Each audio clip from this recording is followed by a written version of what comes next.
In the beginning God created heaven and earth. And the earth was void and empty, and darkness was upon the face of the deep, and the Spirit of God moved over the waters. And God said, "Be light made," and light was made. 4. And God saw the light that it was good, and he divided the light from the darkness. And he called the light day, and the darkness night. And there was evening and morning one day. And God said, "Let there be a firmament made amidst the waters, and let it divide the waters from the waters." And God made a firmament, and divided the waters that were under the firmament from those that were above the firmament, and it was so. And God called the firmament heaven, and the evening and morning were the second day. God also said, "Let the waters that are under the heaven be gathered together into one place, and let the dry land appear." And it was so done. And God called the dry land earth, and the gathering together of the waters he called seas. And God saw that it was good. And he said, "Let the earth bring forth green herb, and such as may seed, and the fruit tree yielding fruit after its kind, which may have seed in itself upon the earth." And it was so done. And the earth brought forth the green herb, and such as yieldeth seed according to its kind, and the tree that beareth fruit, having seed each one according to its kind. And God saw that it was good. And the evening and the morning were the third day. And God said, "Let there be lights made in the firmament of heaven, to divide the day and the night, and let them be for signs, and for seasons, and for days and years, to shine in the firmament of heaven, and to give light upon the earth." And it was so done. And God made two great lights, a greater light to rule the day, and a lesser light to rule the night, and the stars. And he set them in the firmament of heaven to shine upon the earth, and to rule the day and the night, and to divide the light and the darkness. And God saw that it was good. And the evening and morning were the fourth day. God also said, "Let the waters bring forth the creeping creature having life, and the fowl that may fly over the earth under the firmament of heaven." And God created the great whales, and every living and moving creature which the waters brought forth according to their kinds, and every winged fowl according to its kind. And God saw that it was good. And he blessed them, saying, "Increase and multiply, and all the waters of the sea, and let the birds be multiplied upon the earth." And the evening and morning were the fifth day. And God said, "Let the earth bring forth the living creature in its kind, cattle and creeping things, and beasts of the earth, according to their kinds." And it was so done. And God made the beasts of the earth according to their kinds, and cattle, and everything that creepeth on the earth after its kind. And God saw that it was good. And he said, "Let us make man to our image and likeness, and let him have dominion over the fishes of the sea, and the fowls of the air, and the beasts, and the whole earth, and every creeping creature that moveth upon the earth." And God created man to his own image. To the image of God he created him. Male and female he created them. And God blessed them, saying, "Increase and multiply, and fill the earth, and subdue it, and rule over the fishes of the sea, and the fowls of the air, and all living creatures that move upon the earth." And God said, "Behold, I have given you every herb bearing seed upon the earth, and all trees that have in themselves seed of their own kind, to be your meat. And to all beasts of the earth, and to every fowl of the air, and to all that move upon the earth, and wherein there is life, that they may have to feed upon." And it was so done. And God saw all the things that he had made, and they were very good. And the evening and morning were the sixth day.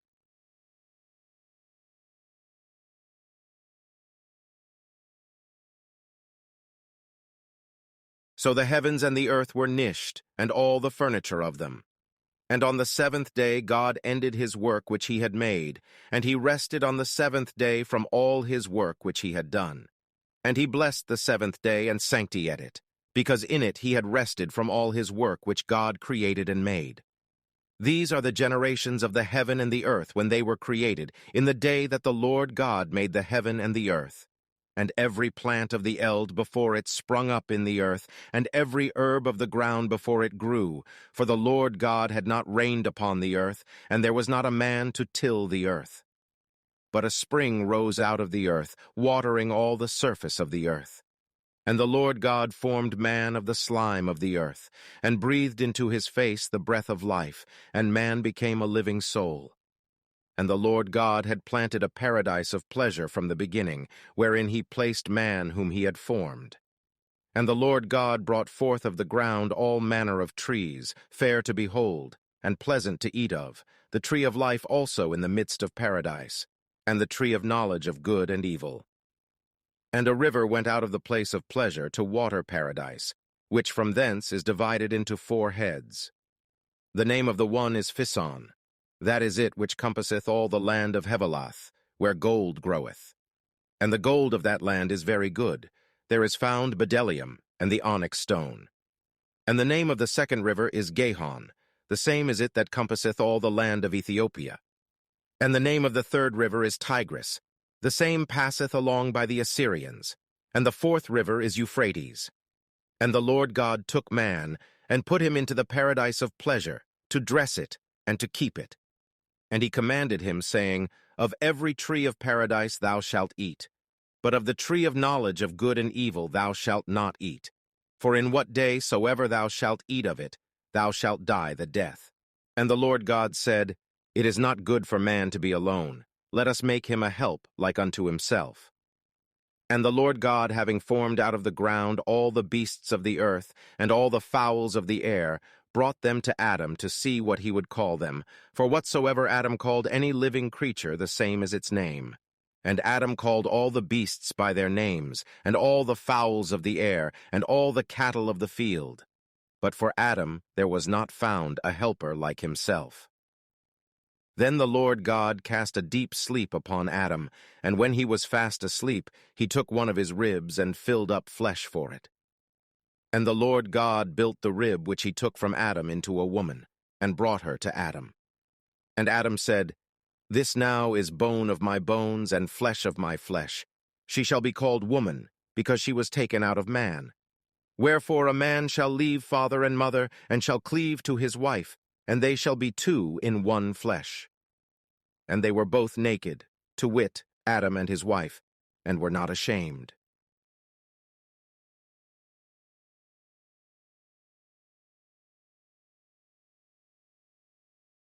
Now the serpent was more subtle than any of the beasts of the earth which the Lord God had made. And he said to the woman, Why hath God commanded you that you should not eat of every tree of paradise? And the woman answered him, saying, Of the fruit of the trees that are in paradise we do eat. But of the fruit of the tree which is in the midst of paradise, God hath commanded us that we should not eat, and that we should not touch it, lest perhaps we die. And the serpent said to the woman, No, you shall not die the death. For God doth know that in what day soever you shall eat thereof, your eyes shall be opened, and you shall be as gods, knowing good and evil. And the woman saw that the tree was good to eat, and fair to the eyes, and delightful to behold. And she took of the fruit thereof, and did eat, and gave to her husband, who did eat. And the eyes of them both were opened, and when they perceived themselves to be naked, they sewed together leaves and made themselves aprons.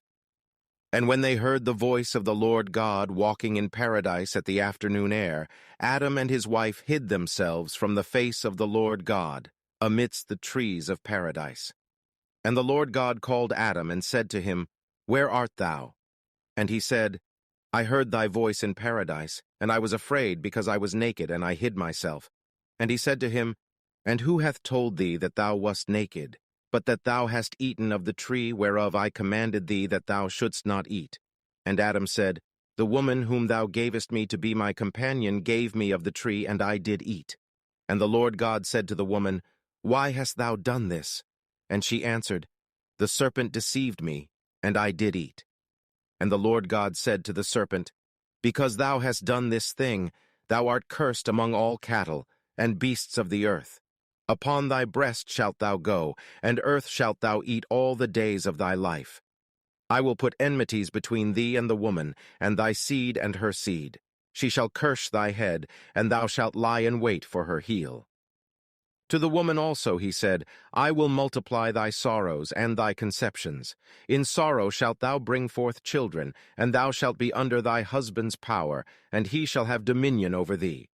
And to Adam he said, Because thou hast hearkened to the voice of thy wife, and hast eaten of the tree, whereof I commanded thee, that thou shouldst not eat, cursed is the earth in thy work. With labor and toil shalt thou eat thereof all the days of thy life. Thorns and thistles shall it bring forth to thee, and thou shalt eat the herbs of the earth. In the sweat of thy face shalt thou eat bread till thou return to the earth out of which thou wast taken. For dust thou art, and into dust thou shalt return. And Adam called the name of his wife Eve, because she was the mother of all the living. And the Lord God made for Adam and his wife garments of skins, and clothed them. And he said, Behold, Adam is become as one of us, knowing good and evil. Now therefore, lest perhaps he put forth his hand and take also of the tree of life, and eat, and live forever. And the Lord God sent him out of the paradise of pleasure, to till the earth from which he was taken. And he cast out Adam, and placed before the paradise of pleasure cherubims, and a flaming sword, turning every way, to keep the way of the tree of life.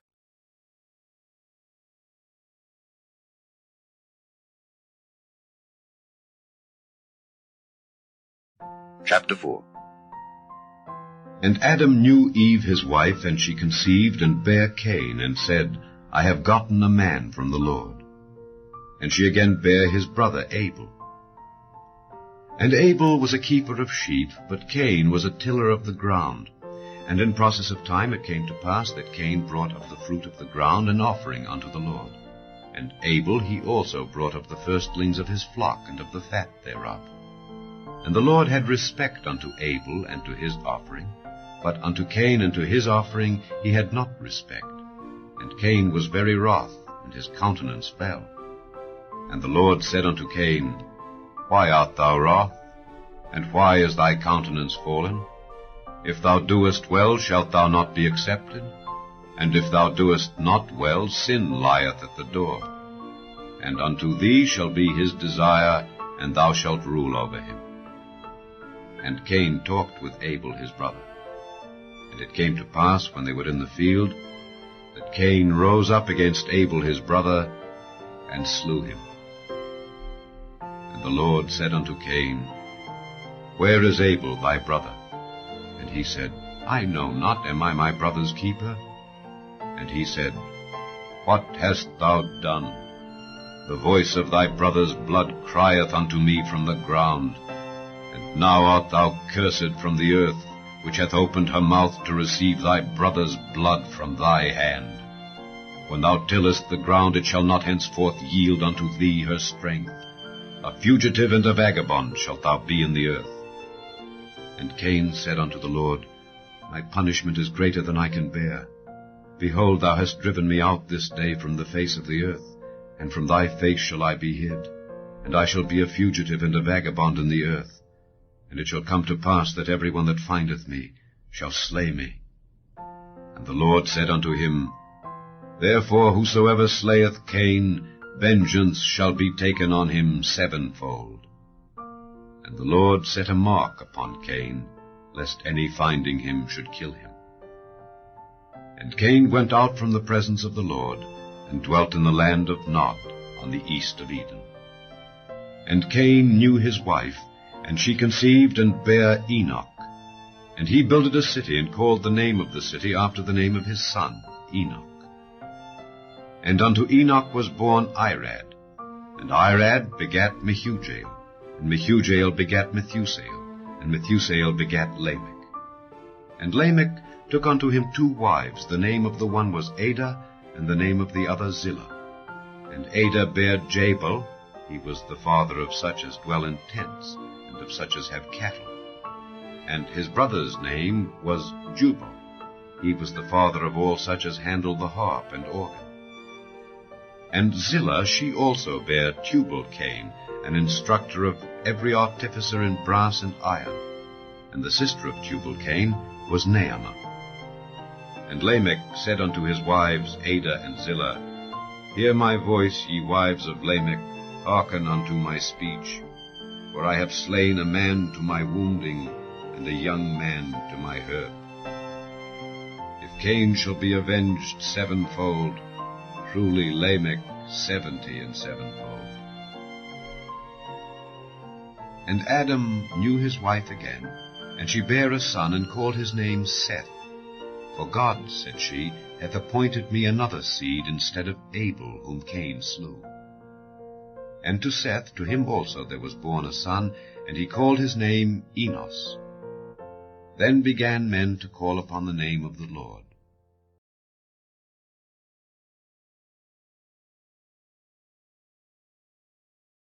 Chapter 5. This is the book of the generations of Adam. In the day that God created man, in the likeness of God made he him. Male and female created he them, and blessed them, and called their name Adam, in the day when they were created. And Adam lived 130 years, and begat a son in his own likeness, after his image, and called his name Seth. And the days of Adam after he had begotten Seth were 800 years, and he begat sons and daughters. And all the days that Adam lived were 930 years, and he died. And Seth lived 105 years, and begat Enos. And Seth lived after he begat Enos 807 years, and begat sons and daughters. And all the days of Seth were 912 years, and he died. And Enos lived 90 years, and begat Cainan. And Enos lived after he begat Cainan 815 years, and begat sons and daughters. And all the days of Enos were 905 years, and he died. And Cainan lived 70 years, and begat Mahalaleel. And Cainan lived after he begat Mahalaleel 840 years, and begat sons and daughters. And all the days of Cainan were 910 years, and he died. And Mahalaleel lived 65 years, and begat Jared. And Mahalaleel lived after he begat Jared 830 years, and begat sons and daughters. And all the days of Mahalaleel were 895 years, and he died. And Jared lived 162 years, and he begat Enoch. And Jared lived after he begat Enoch 800 years, and begat sons and daughters. And all the days of Jared were 962 years, and he died. And Enoch lived 65 years, and begat Methuselah. And Enoch walked with God after he begat Methuselah 300 years, and begat sons and daughters. And all the days of Enoch were 365 years. And Enoch walked with God, and he was not, for God took him. And Methuselah lived 187 years, and begat Lamech. And Methuselah lived after he begat Lamech 782 years, and begat sons and daughters. And all the days of Methuselah were 969 years, and he died. And Lamech lived 182 years, and begat a son, and he called his name Noah, saying, This same shall comfort us concerning our work and toil of our hands, because of the ground which the Lord hath cursed. And Lamech lived after he begat Noah 595 years, and begat sons and daughters. And all the days of Lamech were 777 years, and he died. And Noah was 500 years old. And Noah begat Shem, Ham, and Japheth.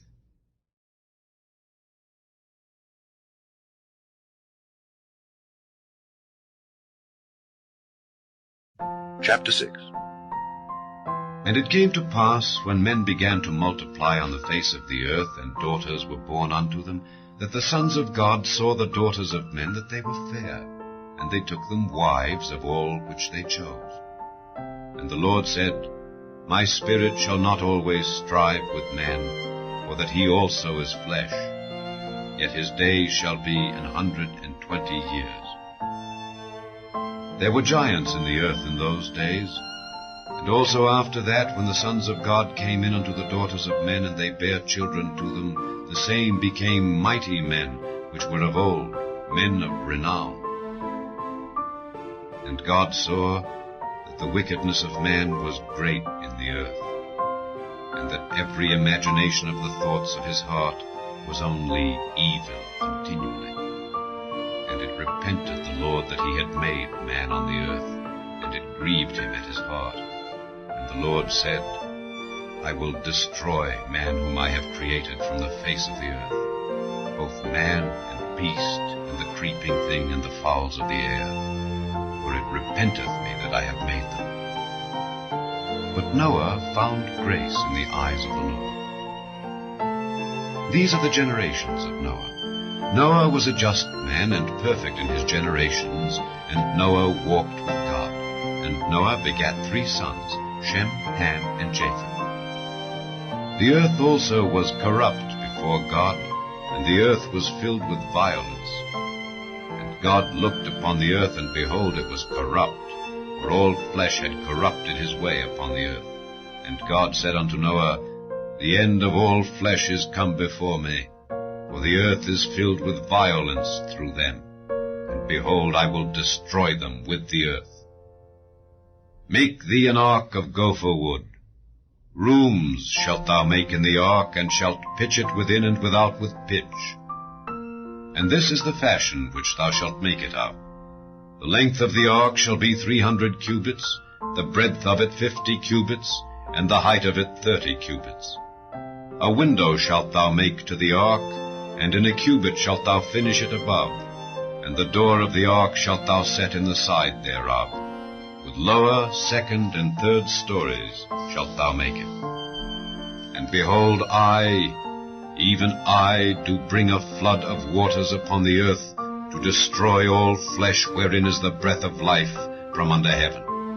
And everything that is in the earth shall die. But with thee will I establish my covenant, and thou shalt come into the ark, thou and thy sons, and thy wife, and thy sons' wives with thee. And of every living thing, of all flesh, 2 of every sort shalt thou bring into the ark, to keep them alive with thee. They shall be male and female. Of fowls after their kind, and of cattle after their kind, of every creeping thing of the earth after his kind, 2 of every sort shall come unto thee, to keep them alive. And take thou unto thee of all food that is eaten, and thou shalt gather it to thee, and it shall be for food for thee and for them. Thus did Noah, according to all that God commanded him, so did he.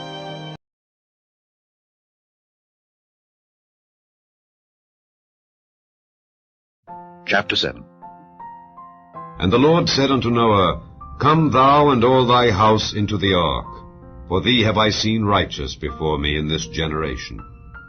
Of every clean beast thou shalt take to thee by 7s the male and his female, and of beasts that are not clean by 2 the male and his female. Of fowls also of the air by 7s the male and the female, to keep seed alive upon the face of all the earth. For yet 7 days, and I will cause it to rain upon the earth 40 days and 40 nights, and every living substance that I have made will I destroy from off the face of the earth. And Noah did according unto all that the Lord commanded him. And Noah was 600 years old when the flood of waters was upon the earth. And Noah went in, and his sons, and his wife, and his sons' wives with him into the ark, because of the waters of the flood. Of clean beasts, and of beasts that are not clean, and of fowls, and of everything that creepeth upon the earth, there went in 2 and 2 unto Noah into the ark, the male and the female, as God had commanded Noah. And it came to pass, after 7 days, that the waters of the flood were upon the earth. In the 600th year of Noah's life, in the 2nd month, the 17th day of the month, the same day were all the fountains of the great deep broken up, and the windows of heaven were opened, and the rain was upon the earth 40 days and 40 nights.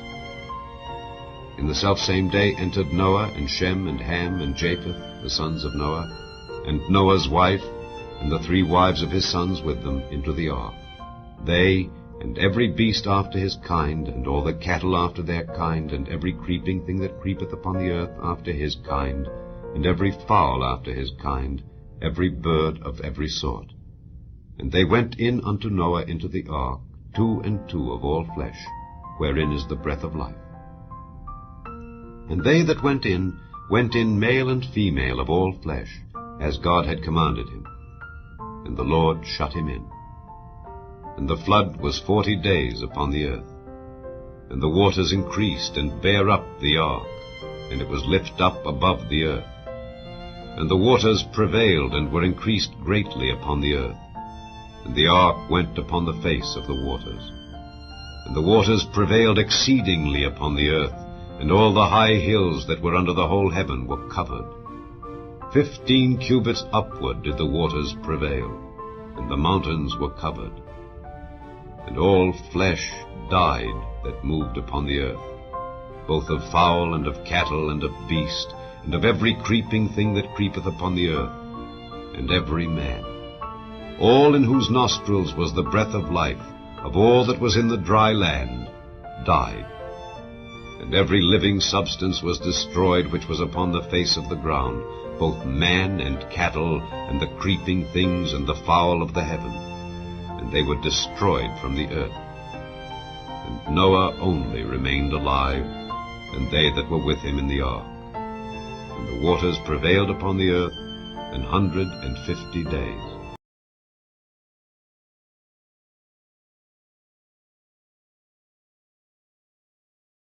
Chapter 8. And God remembered Noah, and every living thing, and all the cattle that was with him in the ark.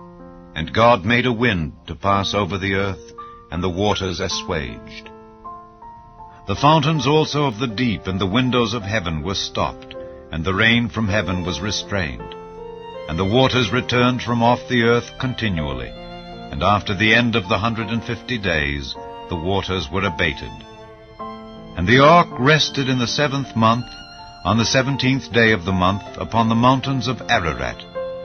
And the waters decreased continually until the 10th month.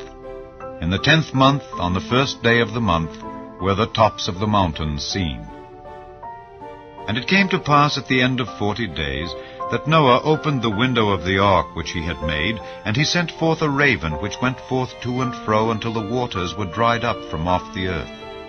Also he sent forth a dove from him to see if the waters were abated from off the face of the ground. But the dove found no rest for the sole of her foot, and she returned unto him into the ark, for the waters were on the face of the whole earth. Then he put forth his hand, and took her, and pulled her in unto him into the ark. And he stayed yet other 7 days, and again he sent forth the dove out of the ark. And the dove came in to him in the evening, and lo, in her mouth was an olive leaf plucked off. So Noah knew that the waters were abated from off the earth. And he stayed yet other 7 days, and sent forth the dove, which returned not again unto him any more. And it came to pass in the 601st year, in the 1st month, the 1st day of the month, the waters were dried up from off the earth. And Noah removed the covering of the ark, and looked, and behold, the face of the ground was dry. And in the 2nd month, on the 27th day of the month, was the earth dried. And God spake unto Noah, saying, Go forth of the ark, thou and thy wife, and thy sons wives with thee. Bring forth with thee every living thing that is with thee of all flesh, both of fowl and of cattle, and of every creeping thing that creepeth upon the earth, that they may breed abundantly in the earth, and be fruitful, and multiply upon the earth. And Noah went forth, and his sons, and his wife, and his sons' wives with him. Every beast, every creeping thing, and every fowl, and whatsoever creepeth upon the earth, after their kinds, went forth out of the ark. And Noah builded an altar unto the Lord, and took of every clean beast, and of every clean fowl, and offered burnt offerings on the altar. And the Lord smelled a sweet savour, and the Lord said in his heart, I will not again curse the ground any more for man's sake.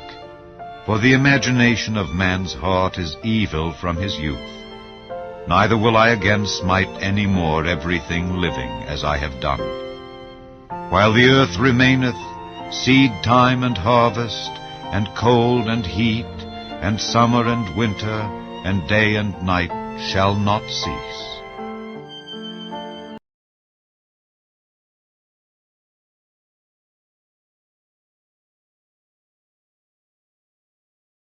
Chapter 9. And God blessed Noah and his sons, and said unto them, Be fruitful, and multiply, and replenish the earth.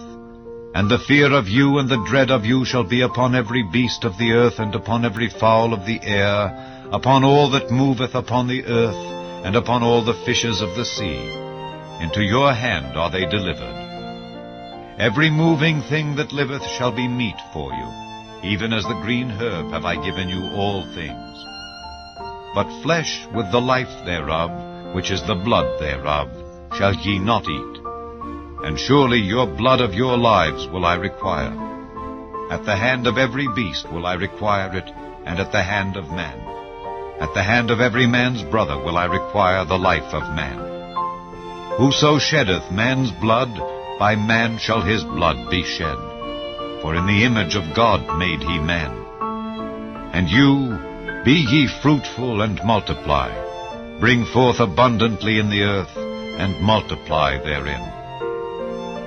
And God spake unto Noah and to his sons with him, saying, And I, behold, I establish my covenant with you and with your seed after you, and with every living creature that is with you, of the fowl, of the cattle, and of every beast of the earth with you, from all that go out of the ark, to every beast of the earth. And I will establish my covenant with you. Neither shall all flesh be cut off any more by the waters of a flood, neither shall there any more be a flood to destroy the earth. And God said, This is the token of the covenant which I make between me and you and every living creature that is with you for perpetual generations. I do set my bow in the cloud, and it shall be for a token of a covenant between me and the earth. And it shall come to pass, when I bring a cloud over the earth, that the bow shall be seen in the cloud. And I will remember my covenant which is between me and you and every living creature of all flesh, and the waters shall no more become a flood to destroy all flesh. And the bow shall be in the cloud, and I will look upon it, that I may remember the everlasting covenant between God and every living creature of all flesh that is upon the earth. And God said unto Noah, This is the token of the covenant which I have established between me and all flesh that is upon the earth. And the sons of Noah that went forth of the ark were Shem and Ham and Japheth, and Ham is the father of Canaan. These are the 3 sons of Noah, and of them was the whole earth overspread. And Noah began to be an husbandman, and he planted a vineyard, and he drank of the wine and was drunken, and he was uncovered within his tent. And Ham, the father of Canaan, saw the nakedness of his father, and told his 2 brethren without. And Shem and Japheth took a garment, and laid it upon both their shoulders, and went backward, and covered the nakedness of their father. And their faces were backward, and they saw not their father's nakedness. And Noah awoke from his wine, and knew what his younger son had done unto him. And he said, Cursed be Canaan, a servant of servants shall he be unto his brethren. And he said, Blessed be the Lord God of Shem, and Canaan shall be his servant. God shall enlarge Japheth, and he shall dwell in the tents of Shem, and Canaan shall be his servant. And Noah lived after the flood 350 years, and all the days of Noah were 950 years, and he died.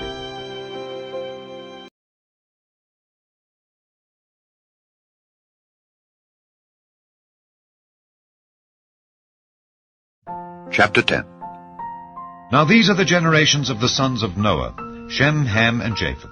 And unto them were sons born after the flood. The sons of Japheth, Gomer, and Magog, and Madai, and Javan, and Tubal, and Meshech, and Tyrus.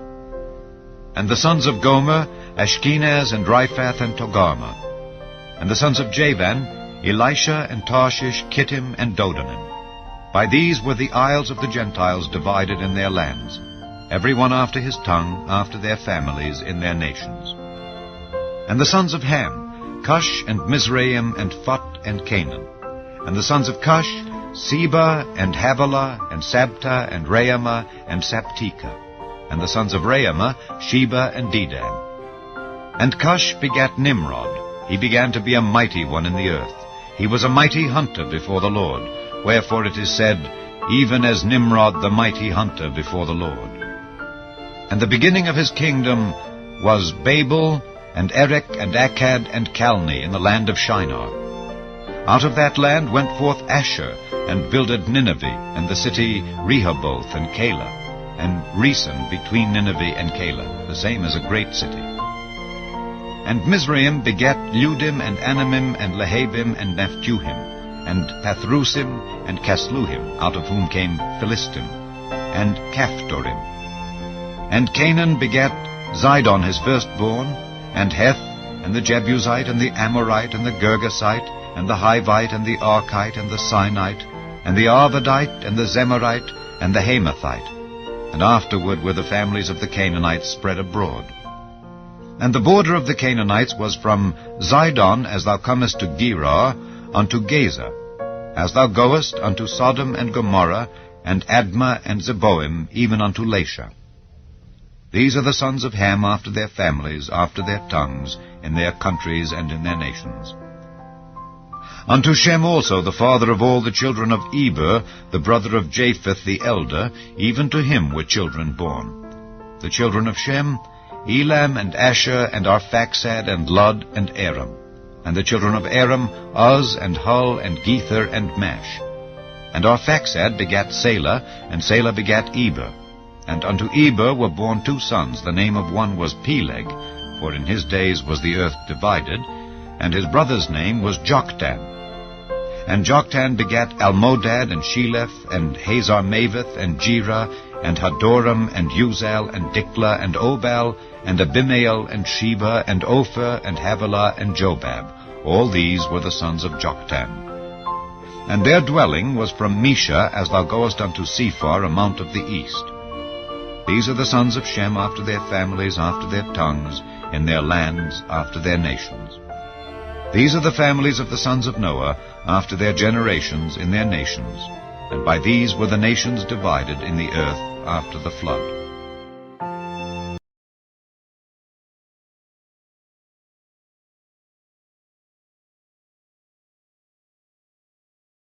Chapter 11.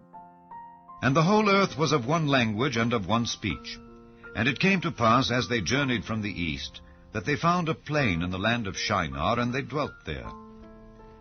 And they said one to another, Go to, let us make brick, and burn them throughly. And they had brick for stone, and slime had they for mortar. And they said, Go to, let us build us a city and a tower, whose top may reach unto heaven, and let us make us a name, lest we be scattered abroad upon the face of the whole earth. And the Lord came down to see the city and the tower which the children of men builded. And the Lord said, Behold, the people is one, and they have all one language, and this they begin to do. And now nothing will be restrained from them which they have imagined to do. Go to, let us go down, and there confound their language, that they may not understand one another's speech. So the Lord scattered them abroad from thence upon the face of all the earth, and they left off to build the city. Therefore is the name of it called Babel, because the Lord did there confound the language of all the earth. And from thence did the Lord scatter them abroad upon the face of all the earth. These are the generations of Shem. Shem was 100 years old, and begat Arphaxad 2 years after the flood. And Shem lived after he begat Arphaxad 500 years, and begat sons and daughters. And Arphaxad lived 35 years, and begat Salah. And Arphaxad lived after he begat Salah 403 years, and begat sons and daughters. And Salah lived 30 years, and begat Eber. And Salah lived after he begat Eber 403 years, and begat sons and daughters. And Eber lived 34 years, and begat Peleg. And Eber lived after he begat Peleg 430 years, and begat sons and daughters. And Peleg lived 30 years, and begat Reu. And Peleg lived after he begat Reu 209 years, and begat sons and daughters. And Reu lived 32 years, and begat Serug. And Reu lived after he begat Serug 207 years, and begat sons and daughters. And Serug lived 30 years, and begat Nahor. And Serug lived after he begat Nahor 200 years, and begat sons and daughters. And Nahor lived 29 years, and begat Terah. And Nahor lived after he begat Terah 119 years, and begat sons and daughters. And Terah lived 70 years, and begat Abram, Nahor, and Haran. Now these are the generations of Terah. Terah begat Abram, Nahor, and Haran. And Haran begat Lot. And Haran died before his father Terah in the land of his nativity, in Ur of the Chaldees.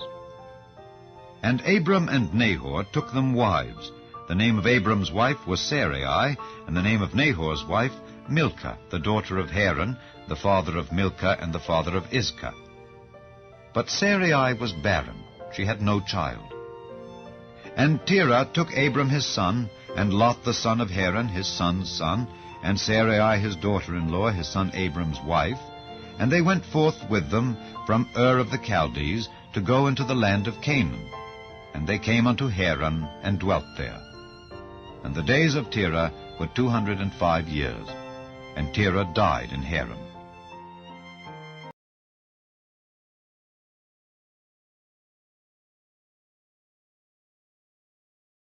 Chapter 12.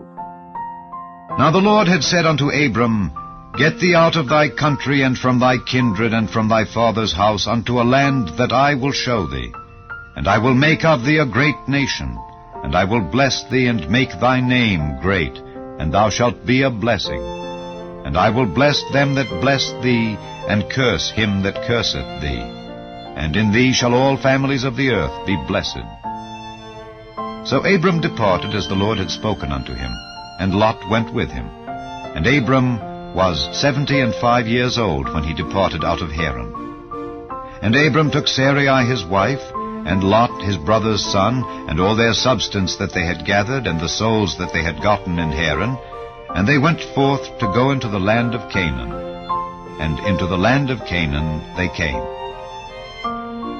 And Abram passed through the land unto the place of Sichem, unto the plain of Moreh, and the Canaanite was then in the land. And the Lord appeared unto Abram, and said, Unto thy seed will I give this land. And there builded he an altar unto the Lord who appeared unto him. And he removed from thence unto a mountain on the east of Bethel, and pitched his tent, having Bethel on the west, and Hai on the east. And there he builded an altar unto the Lord, and called upon the name of the Lord. And Abram journeyed, going on still toward the south. And there was a famine in the land. And Abram went down into Egypt to sojourn there, for the famine was grievous in the land. And it came to pass, when he was come near to enter into Egypt, that he said unto Sarai his wife, Behold, now I know that thou art a fair woman to look upon. Therefore it shall come to pass, when the Egyptians shall see thee, that they shall say, This is his wife, and they will kill me, but they will save thee alive. Say, I pray thee, thou art my sister, that it may be well with me for thy sake, and my soul shall live because of thee. And it came to pass that when Abram was come into Egypt, the Egyptians beheld the woman, that she was very fair. The princes also of Pharaoh saw her, and commended her before Pharaoh. And the woman was taken into Pharaoh's house. And he entreated Abram well for her sake. And he had sheep and oxen, and he-asses, and men-servants, and maid-servants, and she-asses, and camels. And the Lord plagued Pharaoh and his house with great plagues, because of Sarai, Abram's wife. And Pharaoh called Abram, and said, What is this that thou hast done unto me? Why didst thou not tell me that she was thy wife? Why saidst thou, She is my sister, so I might have taken her to me to wife? Now therefore, behold thy wife, take her, and go thy way. And Pharaoh commanded his men concerning him, and they sent him away, and his wife, and all that he had.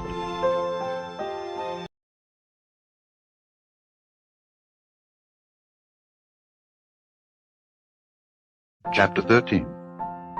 And Abram went up out of Egypt, he and his wife, and all that he had, and Lot with him, into the south.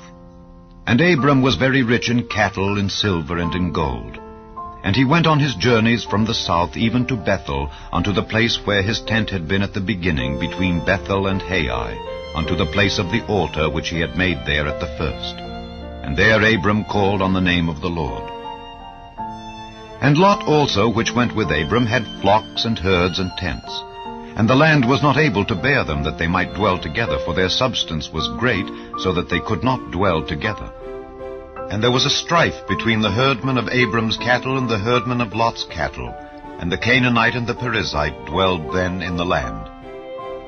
And Abram said unto Lot, Let there be no strife, I pray thee, between me and thee, and between my herdmen and thy herdmen, for we be brethren.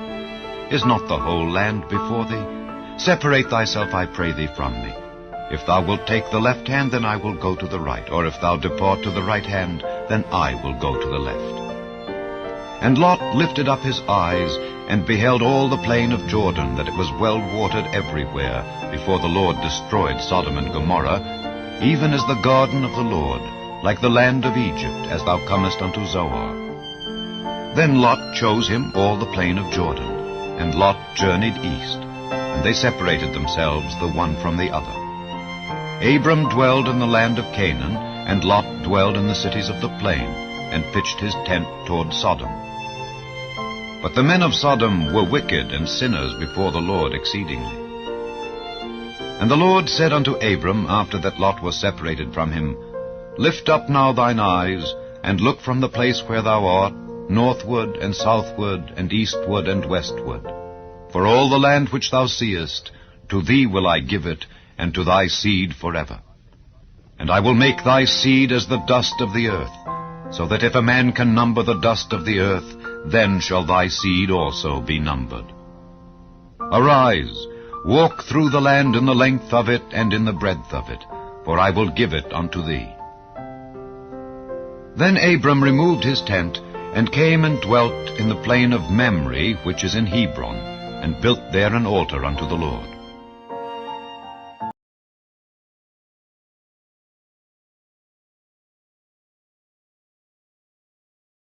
Chapter 14. And it came to pass in the days of Amraphel king of Shinar, Arioch king of Elasar, Kedorlaomer king of Elam, and Tidal king of nations, that these made war with Bera king of Sodom, and with Bershah king of Gomorrah, Shinab king of Admah, and Shemeba king of Zeboim, and the king of Bela, which is Zoar. All these were joined together in the vale of Siddim, which is the Salt Sea. 12 years they served Kedorlaomer, and in the 13th year they rebelled.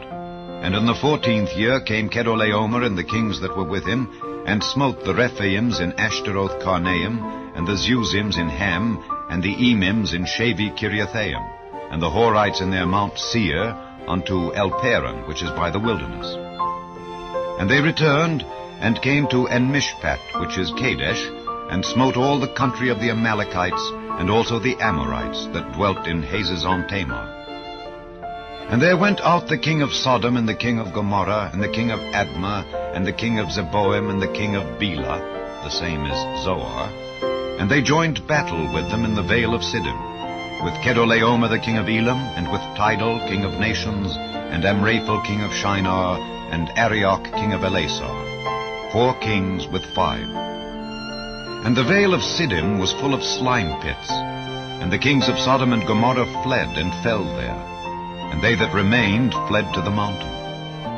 And they took all the goods of Sodom and Gomorrah and all their victuals, and went their way. And they took Lot, Abram's brother's son, who dwelt in Sodom, and his goods, and departed.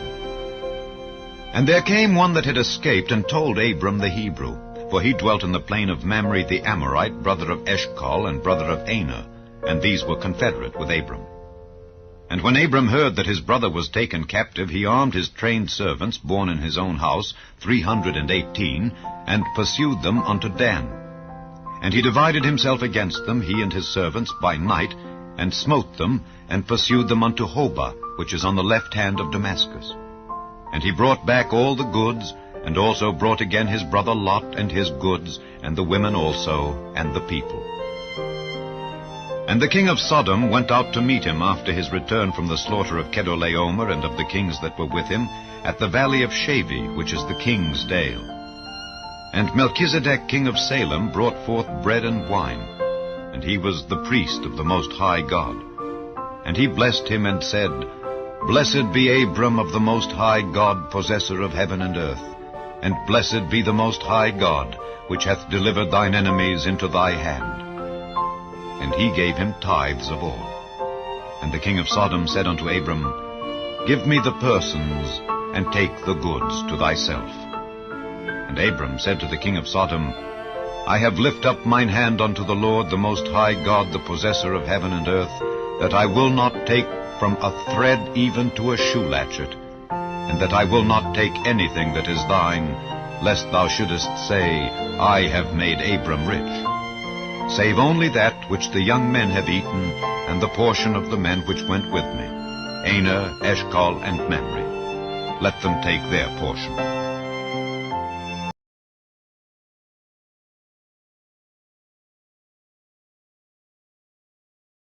Chapter 15.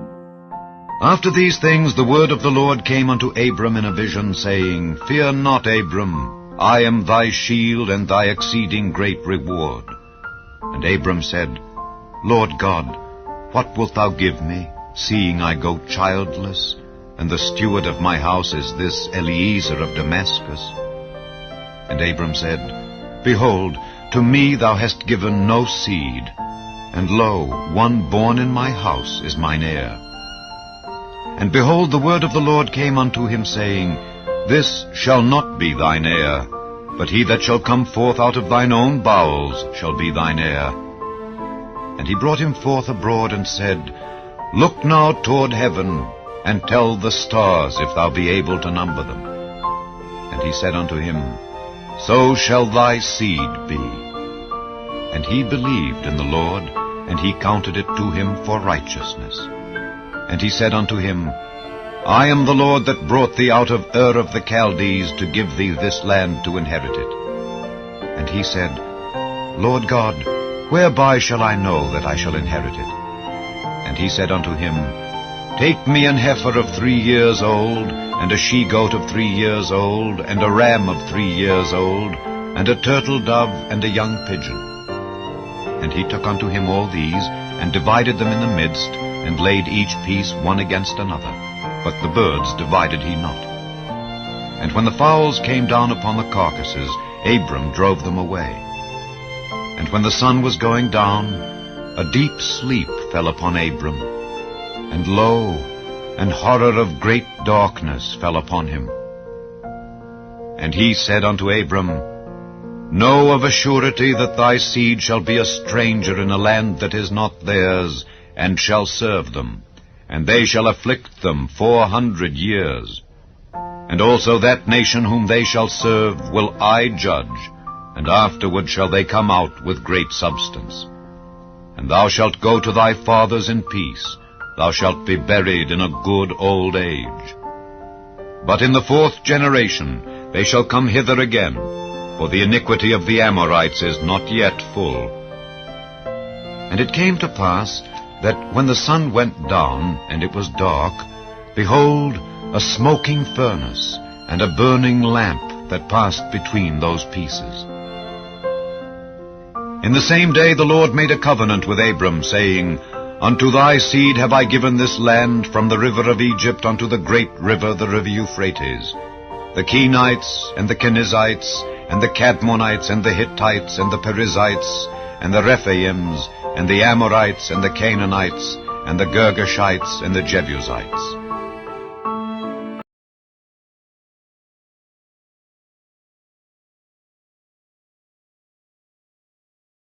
Chapter 16. Now Sarai, Abram's wife, bare him no children, and she had an handmaid, an Egyptian, whose name was Hagar. And Sarai said unto Abram, Behold now, the Lord hath restrained me from bearing. I pray thee, go in unto my maid. It may be that I may obtain children by her. And Abram hearkened to the voice of Sarai. And Sarai, Abram's wife, took Hagar, her maid, the Egyptian, after Abram had dwelt 10 years in the land of Canaan, and gave her to her husband Abram to be his wife. And he went in unto Hagar, and she conceived. And when she saw that she had conceived, her mistress was despised in her eyes. Then Sarai said unto Abram, My wrong be upon thee. I have given my maid into thy bosom. And when she saw that she had conceived, I was despised in her eyes. The Lord judge between me and thee. But Abram said unto Sarai, Behold, thy maid is in thy hand. do to her as it pleaseth thee. And when Sarai dealt hardly with her, she fled from her face. And the angel of the Lord found her by a fountain of water in the wilderness, by the fountain in the way to Shur. And he said, Hagar, Sarai's maid, whence camest thou, and whither wilt thou go? And she said, I flee from the face of my mistress Sarai. And the angel of the Lord said unto her, Return to thy mistress, and submit thyself under her hands. And the angel of the Lord said unto her, I will multiply thy seed exceedingly, that it shall not be numbered for multitude. And the angel of the Lord said unto her, Behold, thou art with child, and shalt bear a son, and shalt call his name Ishmael, because the Lord hath heard thy affliction. And he will be a wild man, his hand will be against every man, and every man's hand against him, and he shall dwell in the presence of all his brethren. And she called the name of the Lord that spake unto her, Thou, God, seest me. For she said, Have I also here looked after him that seeth me? Wherefore the well was called Beer-lahai-roi. Behold, it is between Kadesh and Bered. And Hagar bare Abram a son, and Abram called his son's name, which Hagar bare, Ishmael. And Abram was 86 years old, when Hagar bare Ishmael to Abram.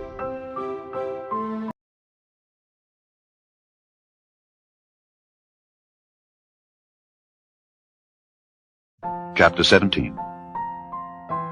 And when Abram was 90 years old and 9, the Lord appeared to Abram, and said unto him, I am the Almighty God. Walk before me, and be thou perfect. And I will make my covenant between me and thee, and will multiply thee exceedingly. And Abram fell on his face, and God talked with him, saying, As for me, behold, my covenant is with thee, and thou shalt be a father of many nations. Neither shall thy name any more be called Abram, but thy name shall be Abraham, for a father of many nations have I made thee. And I will make thee exceeding fruitful, and I will make nations of thee, and kings shall come out of thee. And I will establish my covenant between me and thee and thy seed after thee in their generations, for an everlasting covenant, to be a God unto thee, and to thy seed after thee. And I will give unto thee and to thy seed after thee the land wherein thou art a stranger, all the land of Canaan, for an everlasting possession. And I will be their God. And God said unto Abraham, Thou shalt keep my covenant, therefore, thou and thy seed after thee in their generations. This is my covenant which ye shall keep between me and you and thy seed after thee. Every man-child among you shall be circumcised, and ye shall circumcise the flesh of your foreskin, and it shall be a token of the covenant betwixt me and you. And he that is 8 days old shall be circumcised among you, every man-child in your generations, he that is born in the house, or bought with money of any stranger, which is not of thy seed. He that is born in thy house, and he that is bought with thy money, must needs be circumcised. And my covenant shall be in your flesh for an everlasting covenant. And the uncircumcised man-child, whose flesh of his foreskin is not circumcised, that soul shall be cut off from his people. He hath broken my covenant. And God said unto Abraham, As for Sarai thy wife, thou shalt not call her name Sarai, but Sarah shall her name be. And I will bless her, and give thee a son also of her. Yea, I will bless her, and she shall be a mother of nations. Kings of people shall be of her.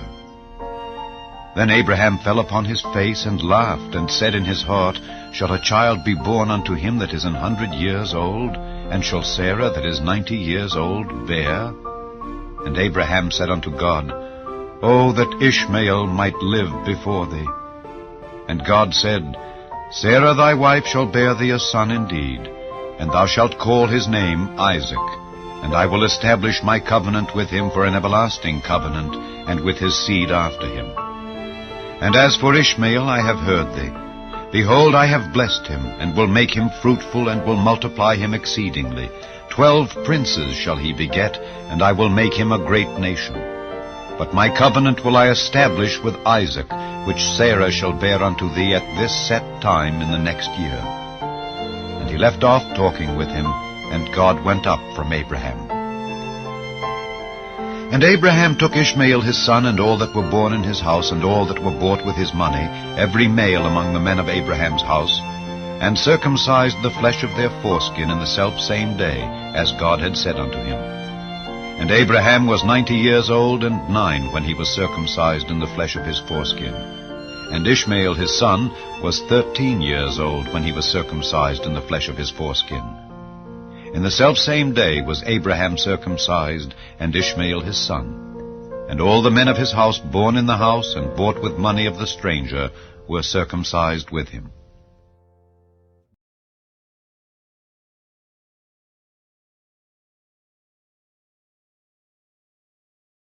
Chapter 18. And the Lord appeared unto him in the plains of Mamre, and he sat in the tent door in the heat of the day. And he lifted up his eyes, and looked, and lo, 3 men stood by him. And when he saw them, he ran to meet them from the tent door, and bowed himself toward the ground, and said, My Lord, if now I have found favor in thy sight, pass not away, I pray thee, from thy servant. Let a little water, I pray you, be fetched, and wash your feet, and rest yourselves under the tree. And I will fetch a morsel of bread, and comfort ye your hearts. After that ye shall pass on, for therefore are ye come to your servant. And they said, So do as thou hast said. And Abraham hastened into the tent unto Sarah, and said, Make ready quickly 3 measures of fine meal, knead it, and make cakes upon the hearth. And Abraham ran unto the herd, and fetched a calf tender and good, and gave it unto a young man, and he hasted to dress it. And he took butter and milk, and the calf which he had dressed, and set it before them. And he stood by them under the tree, and they did eat. And they said unto him, Where is Sarah thy wife? And he said, Behold, in the tent. And he said, I will certainly return unto thee according to the time of life. And lo, Sarah thy wife shall have a son. And Sarah heard it in the tent door which was behind him. Now Abraham and Sarah were old and well stricken in age, and it ceased to be with Sarah after the manner of women. Therefore Sarah laughed within herself, saying, After I am waxed old shall I have pleasure, my Lord being old also? And the Lord said unto Abraham, Wherefore did Sarah laugh, saying, Shall I of a surety bear a child which am old? Is anything too hard for the Lord? At the time appointed I will return unto thee, according to the time of life, and Sarah shall have a son. Then Sarah denied, saying, I laughed not, for she was afraid. And he said, Nay, but thou didst laugh. And the men rose up from thence, and looked toward Sodom. And Abraham went with them to bring them on the way. And the Lord said, Shall I hide from Abraham that thing which I do, seeing that Abraham shall surely become a great and mighty nation, and all the nations of the earth shall be blessed in him? For I know him, that he will command his children and his household after him, and they shall keep the way of the Lord, to do justice and judgment, that the Lord may bring upon Abraham that which he hath spoken of him. And the Lord said, Because the cry of Sodom and Gomorrah is great, and because their sin is very grievous, I will go down now and see whether they have done altogether according to the cry of it which is come unto me. And if not, I will know. And the men turned their faces from thence, and went toward Sodom. But Abraham stood yet before the Lord. And Abraham drew near, and said, Wilt thou also destroy the righteous with the wicked? Peradventure there be 50 righteous within the city. Wilt thou also destroy, and not spare the place for the 50 righteous that are therein? That be far from thee to do after this manner, to slay the righteous with the wicked, and that the righteous should be as the wicked that be far from thee. Shall not the judge of all the earth do right? And the Lord said, If I find in Sodom 50 righteous within the city, then I will spare all the place for their sakes. And Abraham answered and said, Behold, now I have taken upon me to speak unto the Lord, which am but dust and ashes. Peradventure there shall lack 5 of the 50 righteous. Wilt thou destroy all the city for lack of 5? And he said, If I find there 45, I will not destroy it. And he spake unto him yet again, and said, Peradventure there shall be 40 found there. And he said, I will not do it for 40's sake. And he said unto him, O let not the Lord be angry, and I will speak. Peradventure there shall 30 be found there. And he said, I will not do it, if I find 30 there. And he said, Behold, now I have taken upon me to speak unto the Lord. Peradventure there shall be 20 found there. And he said, I will not destroy it for 20's sake. And he said, O let not the Lord be angry, and I will speak yet but this once. Peradventure 10 shall be found there. And he said, I will not destroy it for 10's sake. And the Lord went his way as soon as he had left communing with Abraham, and Abraham returned unto his place.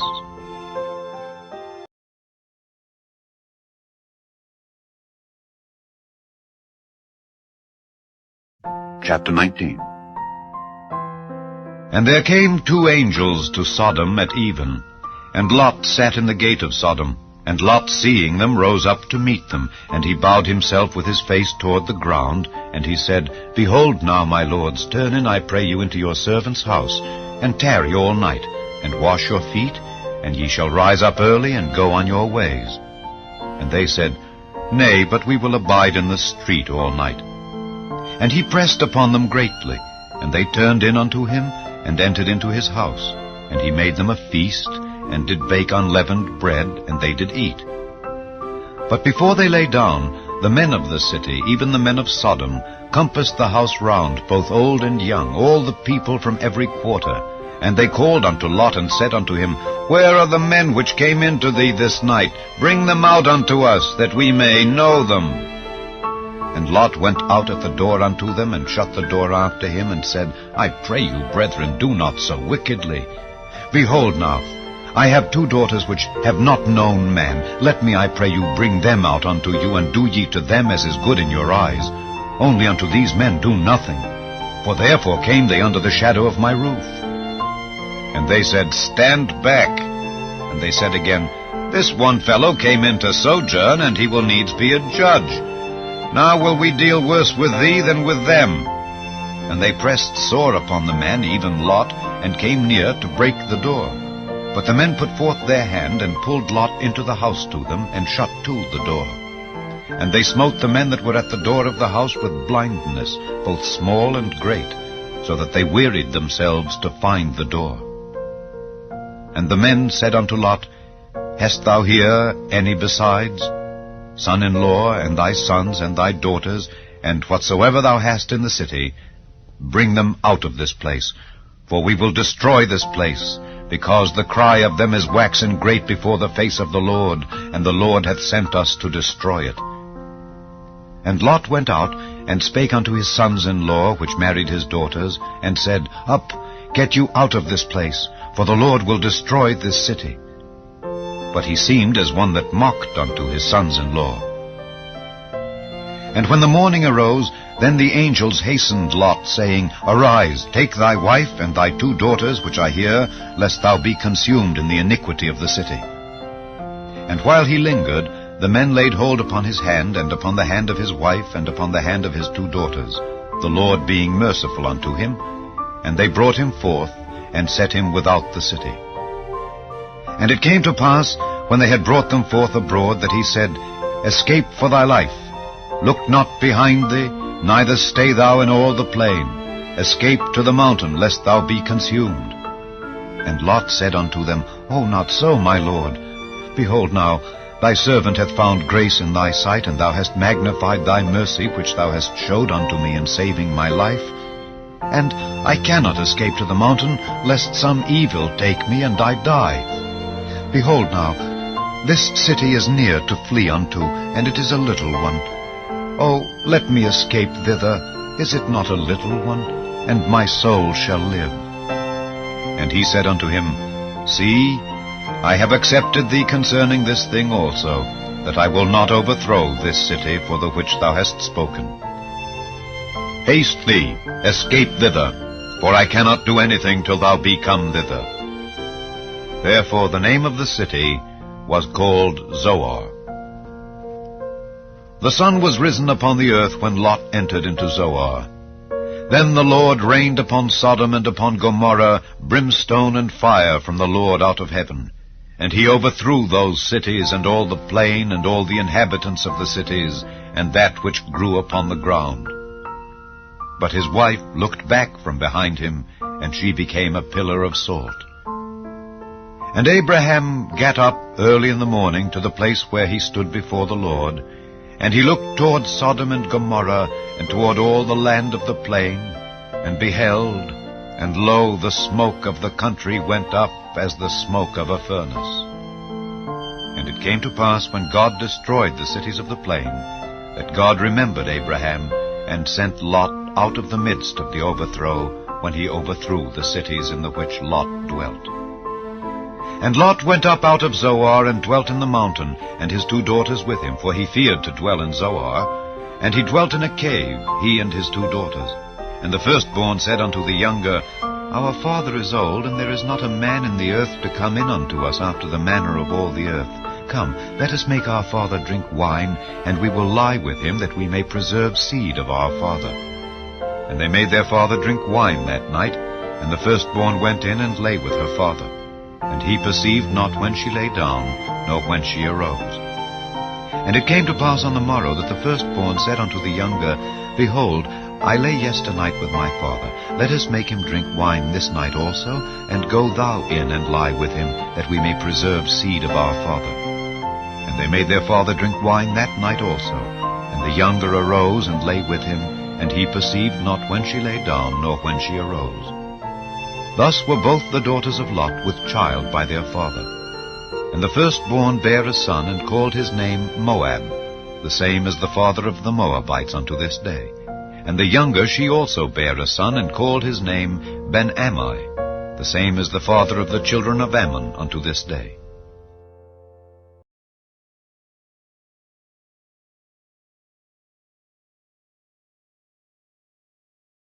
Chapter 20.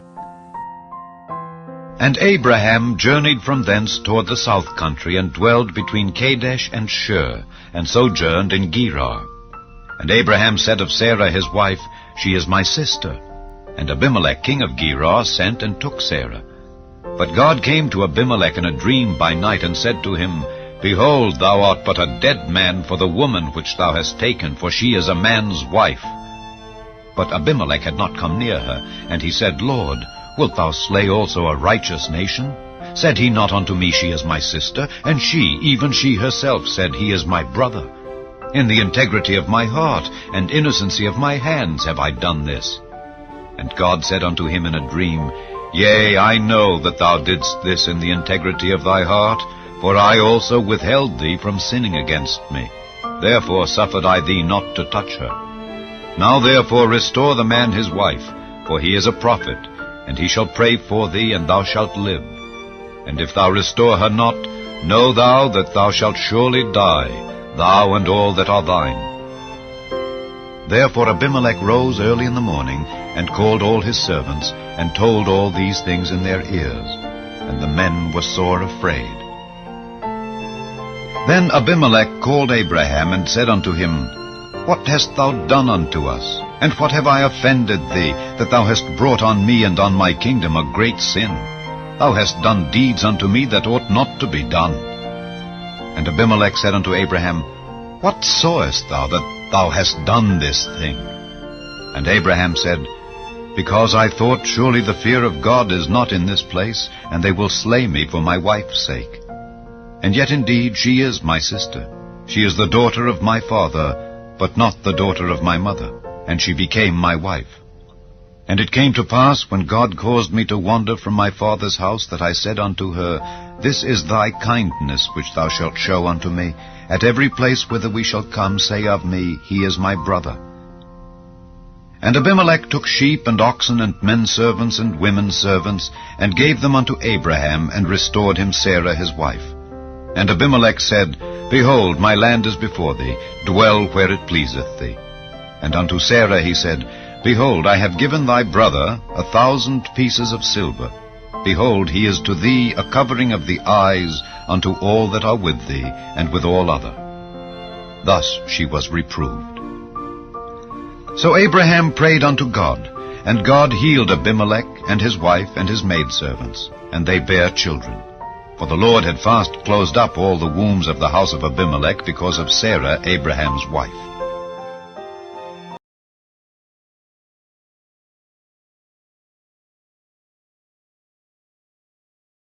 Chapter 21. And the Lord visited Sarah as he had said, and the Lord did unto Sarah as he had spoken. For Sarah conceived, and bare Abraham a son in his old age, at the set time of which God had spoken to him. And Abraham called the name of his son that was born unto him, whom Sarah bare to him, Isaac. And Abraham circumcised his son Isaac, being 8 days old, as God had commanded him. And Abraham was 100 years old, when his son Isaac was born unto him. And Sarah said, God hath made me to laugh, so that all that hear will laugh with me. And she said, Who would have said unto Abraham that Sarah should have given children suck? For I have borne him a son in his old age. And the child grew and was weaned, and Abraham made a great feast the same day that Isaac was weaned. And Sarah saw the son of Hagar the Egyptian, which she had borne unto Abraham, mocking. Wherefore she said unto Abraham, Cast out this bondwoman and her son, for the son of this bondwoman shall not be heir with my son, even with Isaac. And the thing was very grievous in Abraham's sight because of his son. And God said unto Abraham, Let it not be grievous in thy sight because of the lad and because of thy bondwoman. In all that Sarah hath said unto thee, hearken unto her voice. For in Isaac shall thy seed be called. And also of the son of the bondwoman will I make a nation, because he is thy seed. And Abraham rose up early in the morning, and took bread and a bottle of water, and gave it unto Hagar, putting it on her shoulder, and the child, and sent her away. And she departed, and wandered in the wilderness of Beersheba. And the water was spent in the bottle, and she cast the child under one of the shrubs. And she went and sat her down over against him a good way off, as it were a bowshot, for she said, Let me not see the death of the child. And she sat over against him, and lifted up her voice, and wept.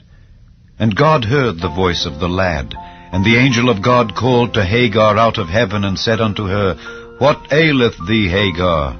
Fear not, for God hath heard the voice of the lad where he is.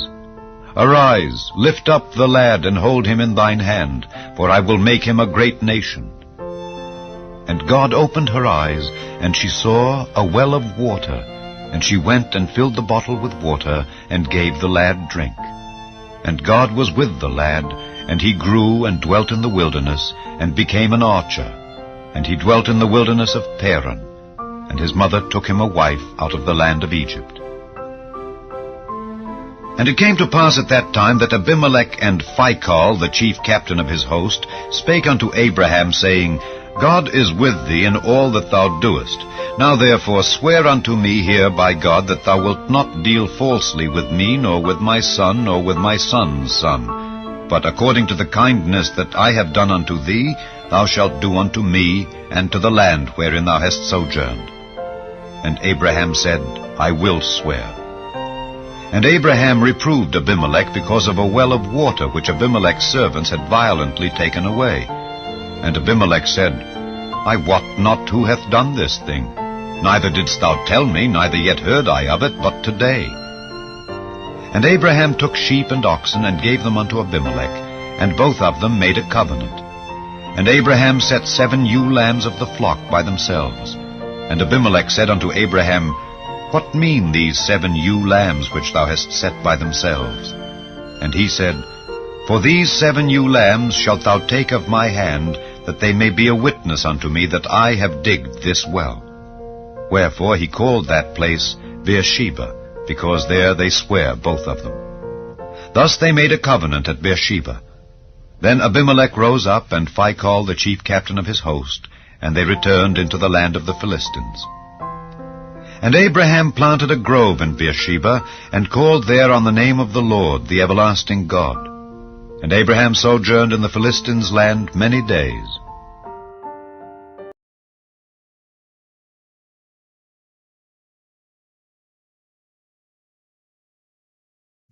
Chapter 22. And it came to pass after these things that God did tempt Abraham, and said unto him, Abraham. And he said, Behold, here I am. And he said, Take now thy son, thine only son Isaac, whom thou lovest, and get thee into the land of Moriah, and offer him there for a burnt offering upon one of the mountains which I will tell thee of. And Abraham rose up early in the morning, and saddled his ass, and took 2 of his young men with him, and Isaac his son, and clave the wood for the burnt offering, and rose up, and went unto the place of which God had told him. Then on the 3rd day Abraham lifted up his eyes, and saw the place afar off. And Abraham said unto his young men, Abide ye here with the ass, and I and the lad will go yonder and worship, and come again to you. And Abraham took the wood of the burnt offering, and laid it upon Isaac his son. And he took the fire in his hand, and a knife. And they went both of them together. And Isaac spake unto Abraham his father, and said, My father. And he said, Here am I, my son. And he said, Behold the fire and the wood, but where is the lamb for a burnt offering? And Abraham said, My son, God will provide himself a lamb for a burnt offering. So they went both of them together.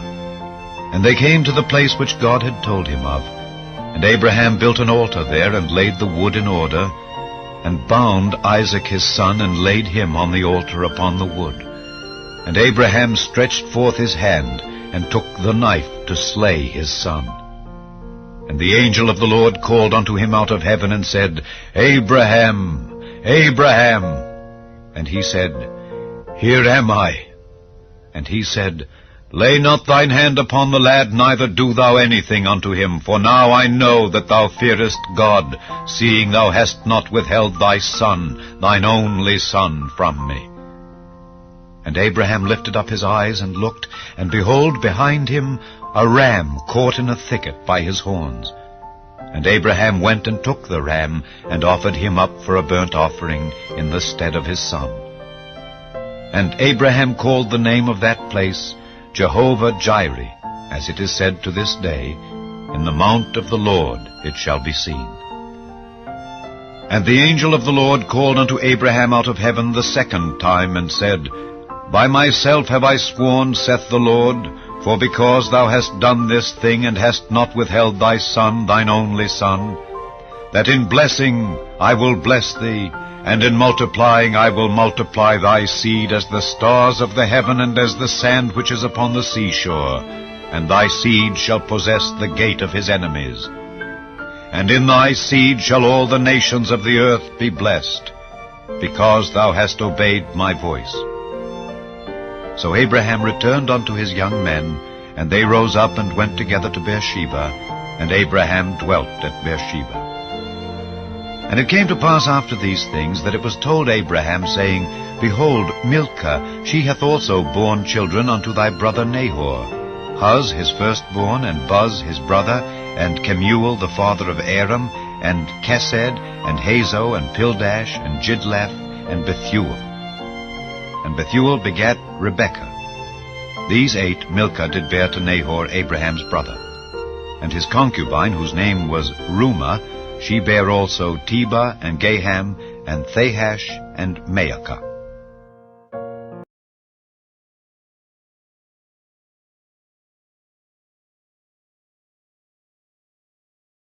Chapter 23.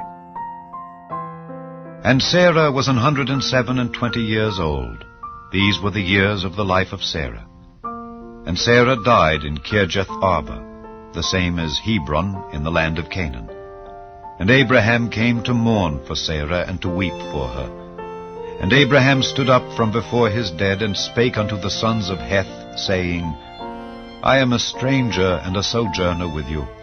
Give me a possession of a burying place with you, that I may bury my dead out of my sight. And the children of Heth answered Abraham, saying unto him, Hear us, my lord, thou art a mighty prince among us. In the choice of our sepulchres bury thy dead. None of us shall withhold from thee his sepulchre, but that thou mayest bury thy dead. And Abraham stood up and bowed himself to the people of the land, even to the children of Heth. And he communed with them, saying, If it be your mind that I should bury my dead out of my sight, hear me, and entreat for me to Ephron the son of Zohar, that he may give me the cave of Machpelah, which he hath, which is in the end of his field. For as much money as it is worth, he shall give it me for a possession of a burying place amongst you. And Ephron dwelt among the children of Heth. And Ephron the Hittite answered Abraham in the audience of the children of Heth, even of all that went in at the gate of his city, saying, Nay, my lord, hear me. The field give I thee, and the cave that is therein I give it thee. In the presence of the sons of my people give I it thee. Bury thy dead. And Abraham bowed down himself before the people of the land, and he spake unto Ephron in the audience of the people of the land, saying, But if thou wilt give it, I pray thee hear me. I will give thee money for the field. Take it of me, and I will bury my dead there. And Ephron answered Abraham, saying unto him, My lord, hearken unto me. The land is worth 400 shekels of silver. What is that betwixt me and thee? Bury therefore thy dead. And Abraham hearkened unto Ephron. And Abraham weighed to Ephron the silver which he had named in the audience of the sons of Heth, 400 shekels of silver, current money with the merchant. And the field of Ephron, which was in Machpelah, which was before Mamre, the field and the cave which was therein, and all the trees that were in the field, that were in all the borders round about, were made sure unto Abraham for a possession in the presence of the children of Heth, before all that went in at the gate of his city. And after this, Abraham buried Sarah his wife in the cave of the field of Machpelah before Mamre, the same as Hebron in the land of Canaan. And the field and the cave that is therein were made sure unto Abraham for a possession of a burying place by the sons of Heth.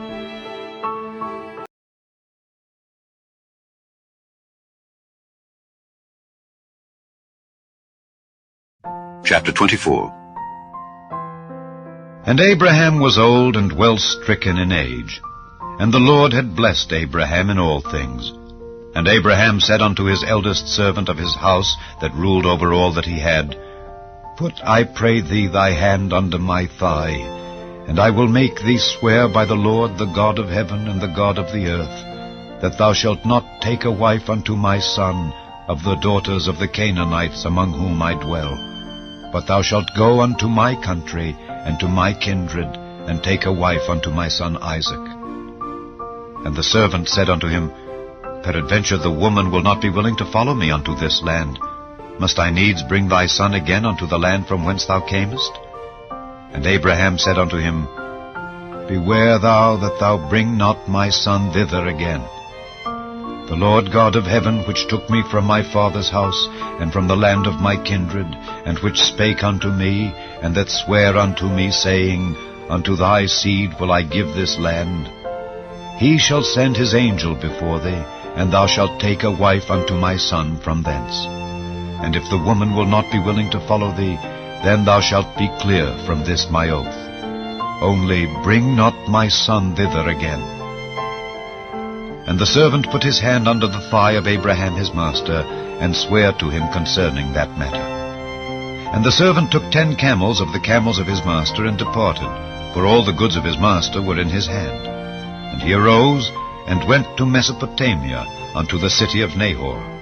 And he made his camels to kneel down without the city by a well of water at the time of the evening, even the time that women go out to draw water. And he said, O Lord God of my master Abraham, I pray thee, send me good speed this day, and show kindness unto my master Abraham. Behold, I stand here by the well of water, and the daughters of the men of the city come out to draw water. And let it come to pass, that the damsel to whom I shall say, Let down thy pitcher, I pray thee, that I may drink, and she shall say, Drink, and I will give thy camels drink also, let the same be she that thou hast appointed for thy servant Isaac. And thereby shall I know that thou hast showed kindness unto my master. And it came to pass, before he had done speaking, that behold, Rebekah came out, who was born to Bethuel, son of Milcah, the wife of Nahor, Abraham's brother, with her pitcher upon her shoulder. And the damsel was very fair to look upon, a virgin, neither had any man known her. And she went down to the well and filled her pitcher and came up. And the servant ran to meet her and said, Let me, I pray thee, drink a little water of thy pitcher. And she said, Drink, my lord. And she hasted and let down her pitcher upon her hand and gave him drink. And when she had done giving him drink, she said, I will draw water for thy camels also until they have done drinking. And she hasted and emptied her pitcher into the trough, and ran again unto the well to draw water, and drew for all his camels. And the man, wondering at her, held his peace, to wit whether the Lord had made his journey prosperous or not. And it came to pass, as the camels had done drinking, that the man took a golden earring of 1/2 shekel weight, and 2 bracelets for her hands of 10 shekels weight of gold, and said, Whose daughter art thou? Tell me, I pray thee. Is there room in thy father's house for us to lodge in? And she said unto him, I am the daughter of Bethuel, the son of Milcah, which she bare unto Nahor. She said moreover unto him, We have both straw and provender enough, and room to lodge in. And the man bowed down his head, and worshipped the Lord. And he said, Blessed be the Lord God of my master Abraham, who hath not left destitute my master of his mercy and his truth. I being in the way, the Lord led me to the house of my master's brethren.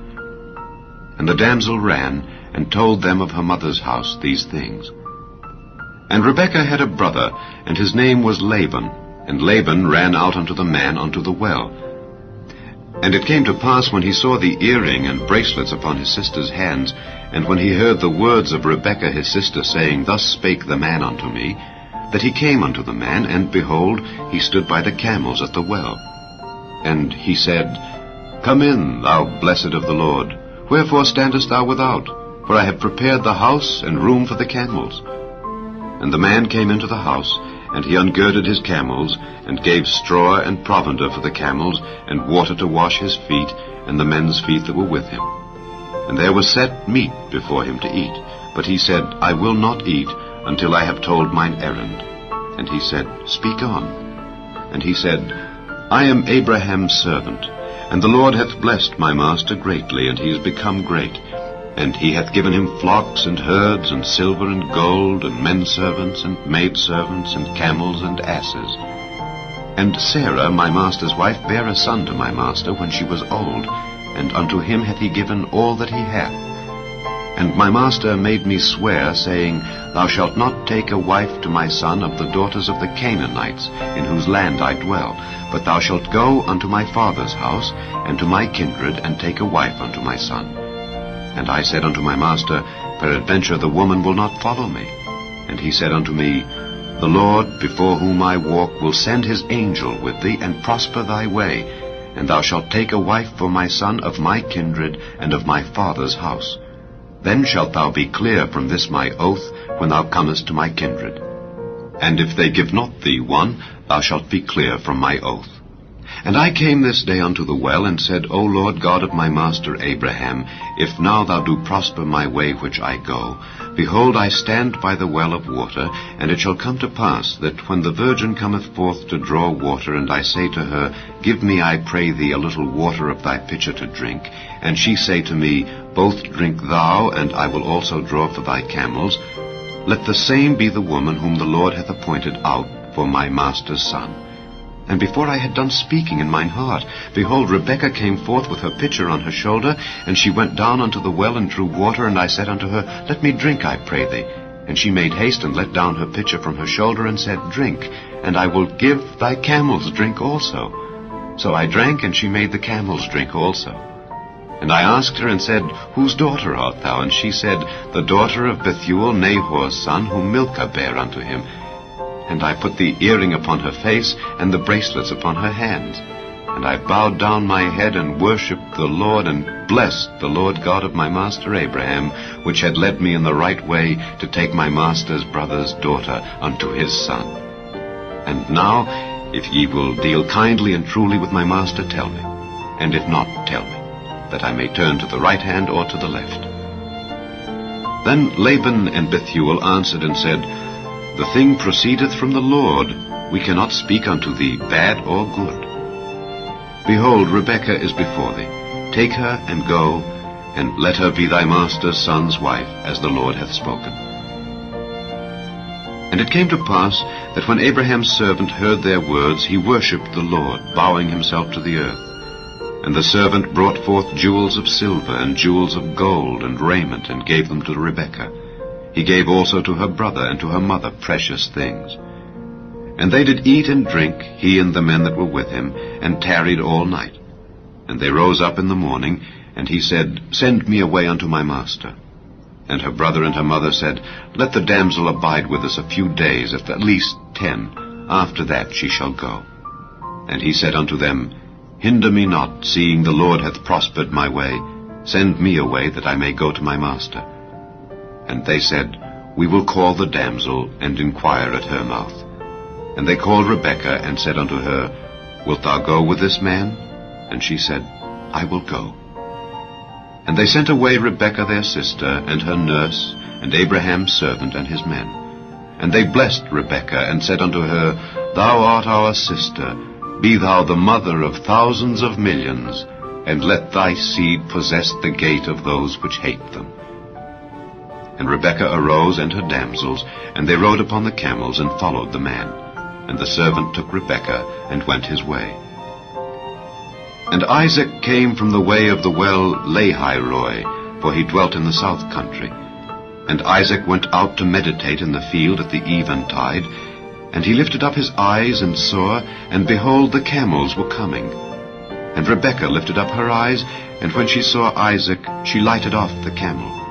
For she had said unto the servant, What man is this that walketh in the field to meet us? And the servant had said, It is my master. Therefore she took a veil, and covered herself. And the servant told Isaac all things that he had done. And Isaac brought her into his mother Sarah's tent, and took Rebekah, and she became his wife. And he loved her. And Isaac was comforted after his mother's death.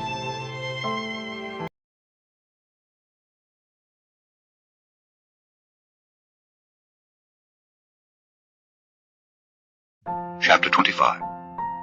Then again Abraham took a wife, and her name was Keturah. And she bare Zimran, and Jokshan, and Medan, and Midian, and Ishbak, and Shua. And Jokshan begat Sheba and Dedan. And the sons of Dedan were Ashurim, and Letushim, and Leammon. And the sons of Midian, Ephah, and Ephah, and Hanok, and Abida, and Eldaah. All these were the children of Keturah.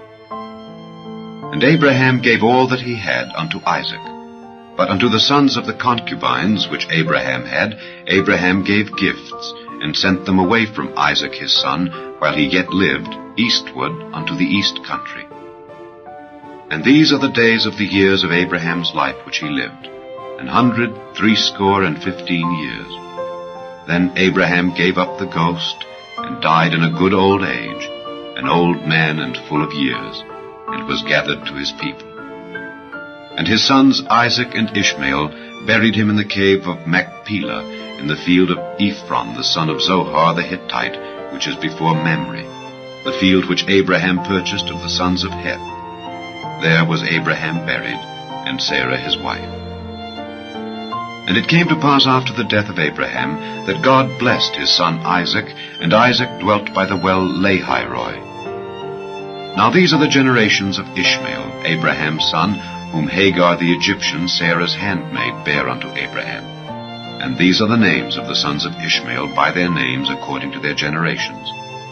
The firstborn of Ishmael, Nebajoth, and Kedar, and Adbeel, and Mibsam, and Mishma, and Dumah, and Massa, Hadar, and Tema, Jether, Naphish, and Kedemah. These are the sons of Ishmael, and these are their names by their towns and by their castles, 12 princes according to their nations. And these are the years of the life of Ishmael, 137 years. And he gave up the ghost and died, and was gathered unto his people. And they dwelt from Havilah unto Shur, that is before Egypt, as thou goest toward Assyria. And he died in the presence of all his brethren. And these are the generations of Isaac, Abraham's son. Abraham begat Isaac. And Isaac was 40 years old when he took Rebekah to wife, the daughter of Bethuel the Syrian of Padan Aram, the sister to Laban the Syrian. And Isaac entreated the Lord for his wife because she was barren. And the Lord was entreated of him, and Rebekah his wife conceived. And the children struggled together within her, and she said, If it be so, why am I thus? And she went to inquire of the Lord. And the Lord said unto her, 2 nations are in thy womb, and 2 manner of people shall be separated from thy bowels. And the one people shall be stronger than the other people, and the elder shall serve the younger. And when her days to be delivered were fulfilled, behold, there were twins in her womb. And the first came out red, all over like an hairy garment, and they called his name Esau. And after that came his brother out, and his hand took hold on Esau's heel, and his name was called Jacob. And Isaac was 80 years old when she bare them. And the boys grew, and Esau was a cunning hunter, a man of the field, and Jacob was a plain man, dwelling in tents. And Isaac loved Esau because he did eat of his venison, but Rebekah loved Jacob. And Jacob sawed pottage, and Esau came from the field, and he was faint. And Esau said to Jacob, Feed me, I pray thee, with that same red pottage, for I am faint. Therefore was his name called Edom. And Jacob said, Sell me this day thy birthright. And Esau said, Behold, I am at the point to die, and what profit shall this birthright do to me? And Jacob said, Swear to me this day. And he sware unto him, and he sold his birthright unto Jacob. Then Jacob gave Esau bread and pottage of lentils, and he did eat and drink, and rose up and went his way. Thus Esau despised his birthright.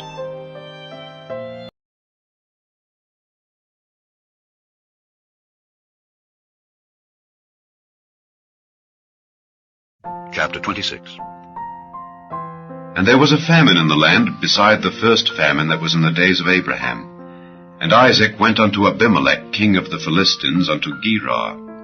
And the Lord appeared unto him, and said, Go not down into Egypt, dwell in the land which I shall tell thee of. Sojourn in this land, and I will be with thee, and will bless thee. For unto thee and unto thy seed I will give all these countries, and I will perform the oath which I sware unto Abraham thy father. And I will make thy seed to multiply as the stars of heaven, and will give unto thy seed all these countries. And in thy seed shall all the nations of the earth be blessed, because that Abraham obeyed my voice, and kept my charge, my commandments, my statutes, and my laws. And Isaac dwelt in Gerar. And the men of the place asked him of his wife, and he said, She is my sister. For he feared to say, She is my wife, lest, said he, the men of the place should kill me for Rebekah, because she was fair to look upon. And it came to pass, when he had been there a long time, that Abimelech, king of the Philistines, looked out at a window, and saw, and behold, Isaac was sporting with Rebekah his wife. And Abimelech called Isaac, and said, Behold, of a surety she is thy wife. And how saidst thou, She is my sister? And Isaac said unto him, Because I said, Lest I die for her. And Abimelech said, What is this thou hast done unto us? One of the people might lightly have lien with thy wife, and thou shouldest have brought guiltiness upon us. And Abimelech charged all his people, saying, He that toucheth this man or his wife shall surely be put to death. Then Isaac sowed in that land, and received in the same year 100-fold. And the Lord blessed him. And the man waxed great, and went forward, and grew until he became very great. For he had possession of flocks, and possession of herds, and great store of servants. And the Philistines envied him. For all the wells which his father's servants had digged in the days of Abraham his father, the Philistines had stopped them, and filled them with earth. And Abimelech said unto Isaac, Go from us, for thou art much mightier than we. And Isaac departed thence, and pitched his tent in the valley of Gerar, and dwelt there. And Isaac digged again the wells of water which they had digged in the days of Abraham his father, for the Philistines had stopped them after the death of Abraham. And he called their names after the names by which his father had called them. And Isaac's servants digged in the valley, and found there a well of springing water. And the herdmen of Gerar did strive with Isaac's herdmen, saying, The water is ours. and he called the name of the well Esek, because they strove with him. And they digged another well, and strove for that also, and he called the name of it Sitnah. And he removed from thence, and digged another well, and for that they strove not, and he called the name of it Rehoboth. And he said, For now the Lord hath made room for us, and we shall be fruitful in the land. And he went up from thence to Beersheba. And the Lord appeared unto him the same night, and said, I am the God of Abraham thy father. Fear not, for I am with thee, and will bless thee, and multiply thy seed for my servant Abraham's sake. And he builded an altar there, and called upon the name of the Lord, and pitched his tent there. And there Isaac's servants digged a well. Then Abimelech went to him from Gerar, and Ahuzzath one of his friends, and Phicol the chief captain of his army. And Isaac said unto them, Wherefore come ye to me, seeing ye hate me, and have sent me away from you? And they said, We saw certainly that the Lord was with thee. And we said, Let there be now an oath betwixt us, even betwixt us and thee, and let us make a covenant with thee, that thou wilt do us no hurt, as we have not touched thee, and as we have done unto thee nothing but good, and have sent thee away in peace. Thou art now the blessed of the Lord. And he made them a feast, and they did eat and drink. And they rose up betimes in the morning, and sware one to another.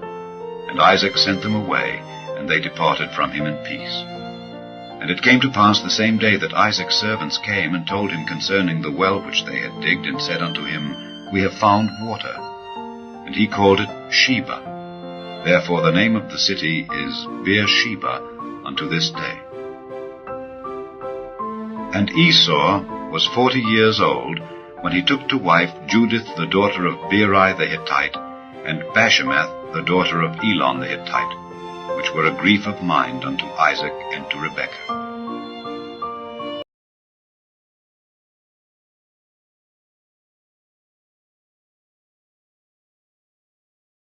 Chapter 27. And it came to pass that when Isaac was old, and his eyes were dim, so that he could not see, he called Esau his eldest son, and said unto him, My son. And he said unto him, Behold, here am I. And he said, Behold, now I am old, I know not the day of my death. Now therefore take, I pray thee, thy weapons, thy quiver, and thy bow, and go out to the field, and take me some venison, and make me savory meat, such as I love, and bring it to me, that I may eat, that my soul may bless thee before I die. And Rebekah heard when Isaac spake to Esau his son. And Esau went to the field to hunt for venison, and to bring it. And Rebekah spake unto Jacob her son, saying, Behold, I heard thy father speak unto Esau thy brother, saying, Bring me venison, and make me savory meat, that I may eat, and bless thee before the Lord before my death. Now therefore, my son, obey my voice according to that which I command thee. Go now to the flock, and fetch me from thence 2 good kids of the goats, and I will make them savory meat for thy father, such as he loveth, and thou shalt bring it to thy father, that he may eat, and that he may bless thee before his death.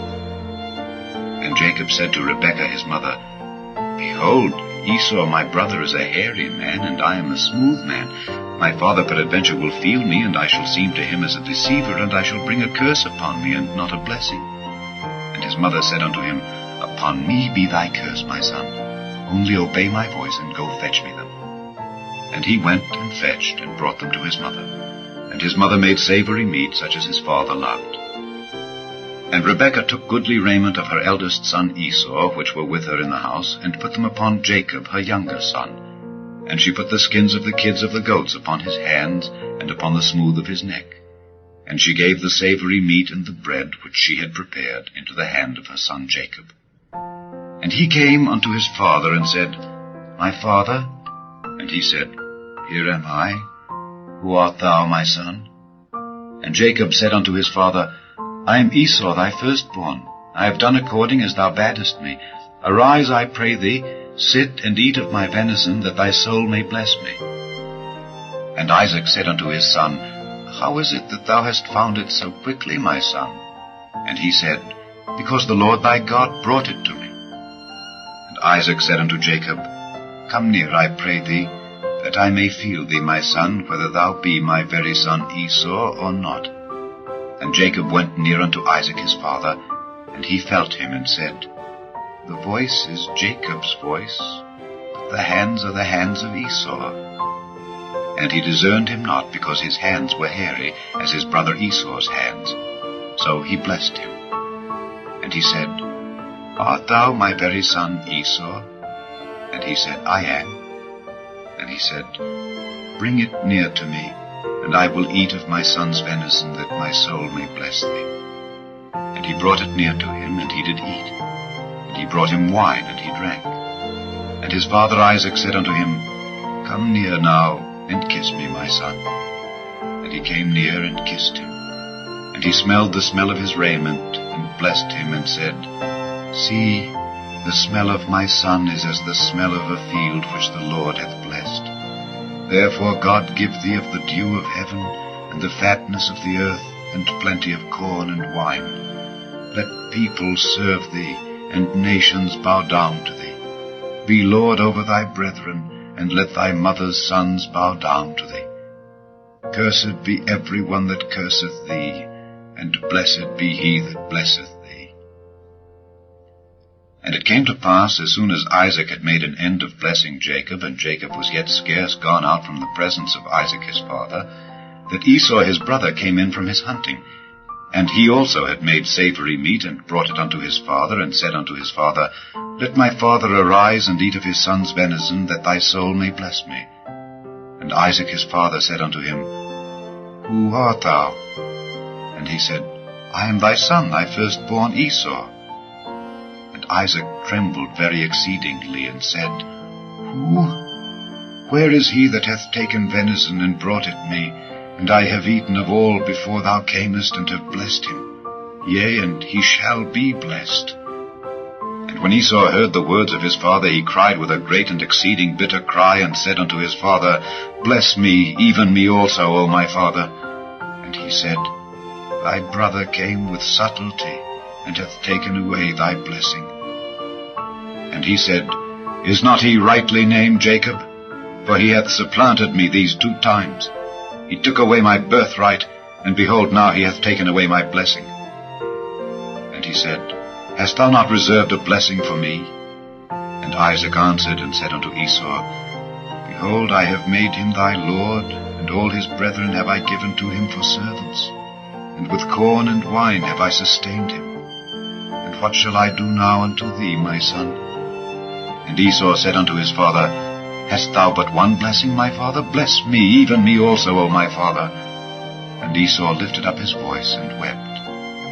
And Isaac his father answered and said unto him, Behold, thy dwelling shall be the fatness of the earth, and of the dew of heaven from above. And by thy sword shalt thou live, and shalt serve thy brother. And it shall come to pass, when thou shalt have the dominion, that thou shalt break his yoke from off thy neck. And Esau hated Jacob because of the blessing wherewith his father blessed him. And Esau said in his heart, The days of mourning for my father are at hand. Then will I slay my brother Jacob. And these words of Esau her elder son were told to Rebekah. And she sent and called Jacob her younger son, and said unto him, Behold, thy brother Esau, as touching thee, doth comfort himself, purposing to kill thee. Now therefore, my son, obey my voice, and arise, flee thou to Laban my brother, to Haran, and tarry with him a few days, until thy brother's fury turn away, until thy brother's anger turn away from thee, and he forget that which thou hast done to him. Then I will send, and fetch thee from thence. Why should I be deprived also of you both in one day? And Rebekah said to Isaac, I am weary of my life because of the daughters of Heth. If Jacob take a wife of the daughters of Heth, such as these which are of the daughters of the land, what good shall my life do me?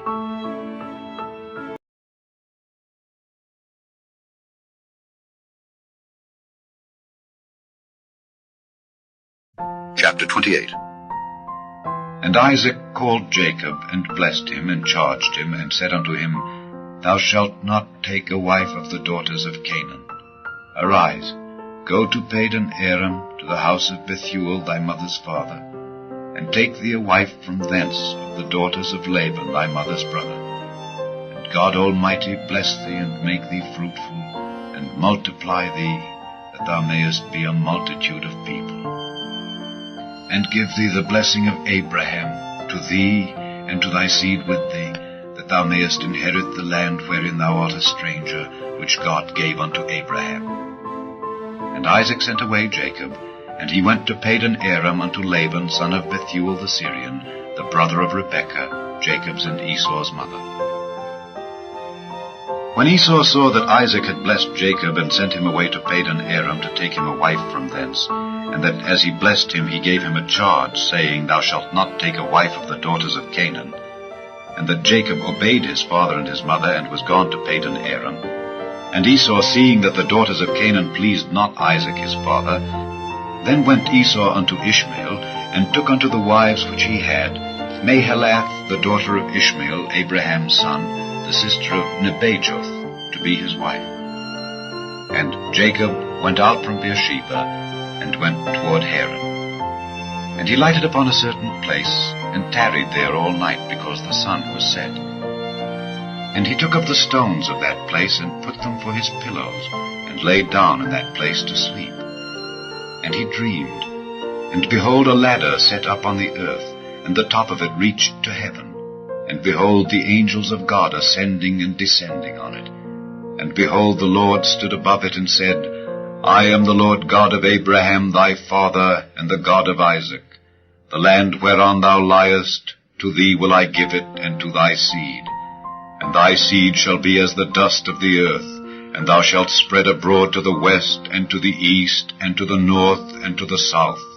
And in thee and in thy seed shall all the families of the earth be blessed. And behold, I am with thee, and will keep thee in all places whither thou goest, and will bring thee again into this land.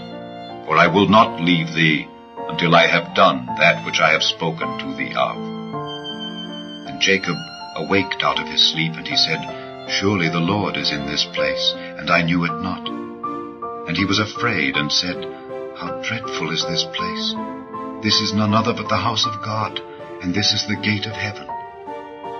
And Jacob rose up early in the morning, and took the stone that he had put for his pillows, and set it up for a pillar, and poured oil upon the top of it. And he called the name of that place Bethel. But the name of that city was called Luz at the first.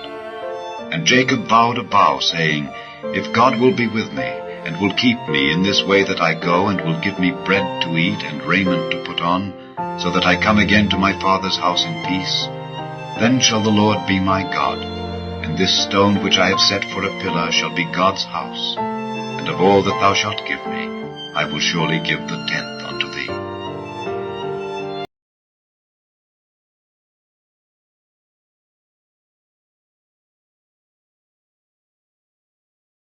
Chapter 29.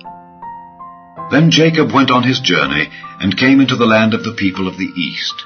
And he looked, and behold, a well in the field, and lo, there were 3 flocks of sheep lying by it, for out of that well they watered the flocks. And a great stone was upon the well's mouth, and thither were all the flocks gathered. And they rolled the stone from the well's mouth, and watered the sheep, and put the stone again upon the well's mouth in his place. And Jacob said unto them, My brethren, whence be ye? And they said, Of Haran are we. And he said unto them, Know ye Laban the son of Nahor? And they said, We know him. And he said unto them, Is he well? And they said, He is well. And behold, Rachel his daughter cometh with the sheep. And he said, Lo, it is yet high day, neither is it time that the cattle should be gathered together. Water ye the sheep, and go and feed them. And they said, We cannot until all the flocks be gathered together, and till they roll the stone from the well's mouth, then we water the sheep. And while he yet spake with them, Rachel came with her father's sheep, for she kept them. And it came to pass, when Jacob saw Rachel the daughter of Laban his mother's brother, and the sheep of Laban his mother's brother, that Jacob went near, and rolled the stone from the well's mouth, and watered the flock of Laban his mother's brother. And Jacob kissed Rachel, and lifted up his voice, and wept.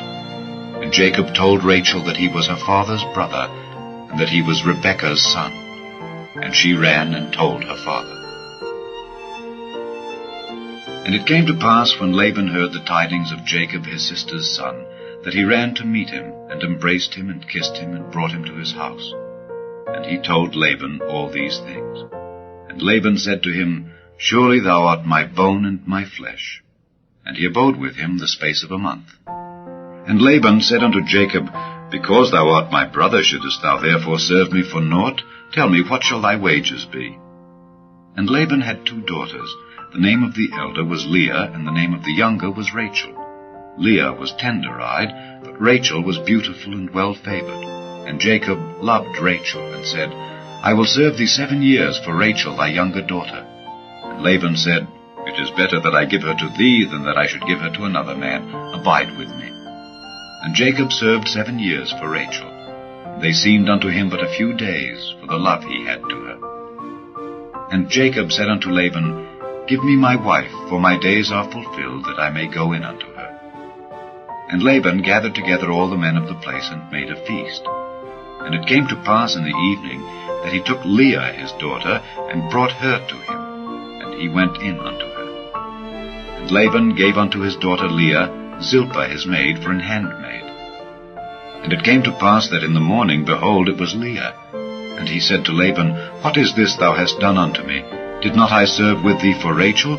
Wherefore then hast thou beguiled me? And Laban said, It must not be so done in our country, to give the younger before the firstborn. Fulfill her week, and we will give thee this also for the service which thou shalt serve with me yet 7 other years. And Jacob did so, and fulfilled her week, and he gave him Rachel his daughter to wife also. And Laban gave to Rachel his daughter Bilhah his handmaid to be her maid. And he went in also unto Rachel, and he loved also Rachel more than Leah, and served with him yet 7 other years. And when the Lord saw that Leah was hated, he opened her womb, but Rachel was barren. And Leah conceived, and bare a son, and she called his name Reuben.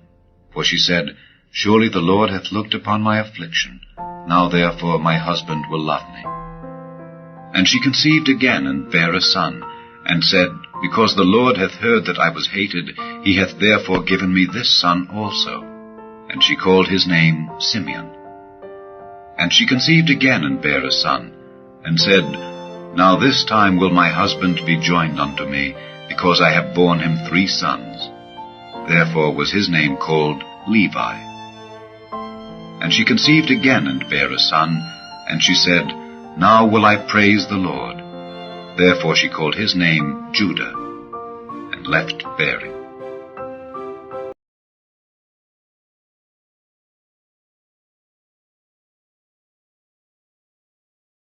Chapter 30. And when Rachel saw that she bare Jacob no children, Rachel envied her sister, and said unto Jacob, Give me children, or else I die. And Jacob's anger was kindled against Rachel, and he said, Am I in God's stead, who hath withheld from thee the fruit of the womb? And she said, Behold my maid Bilhah, go in unto her, and she shall bear upon my knees, that I may also have children by her. And she gave him Bilhah her handmaid to wife, and Jacob went in unto her. And Bilhah conceived, and bare Jacob a son. And Rachel said, God hath judged me, and hath also heard my voice, and hath given me a son. Therefore called she his name Dan.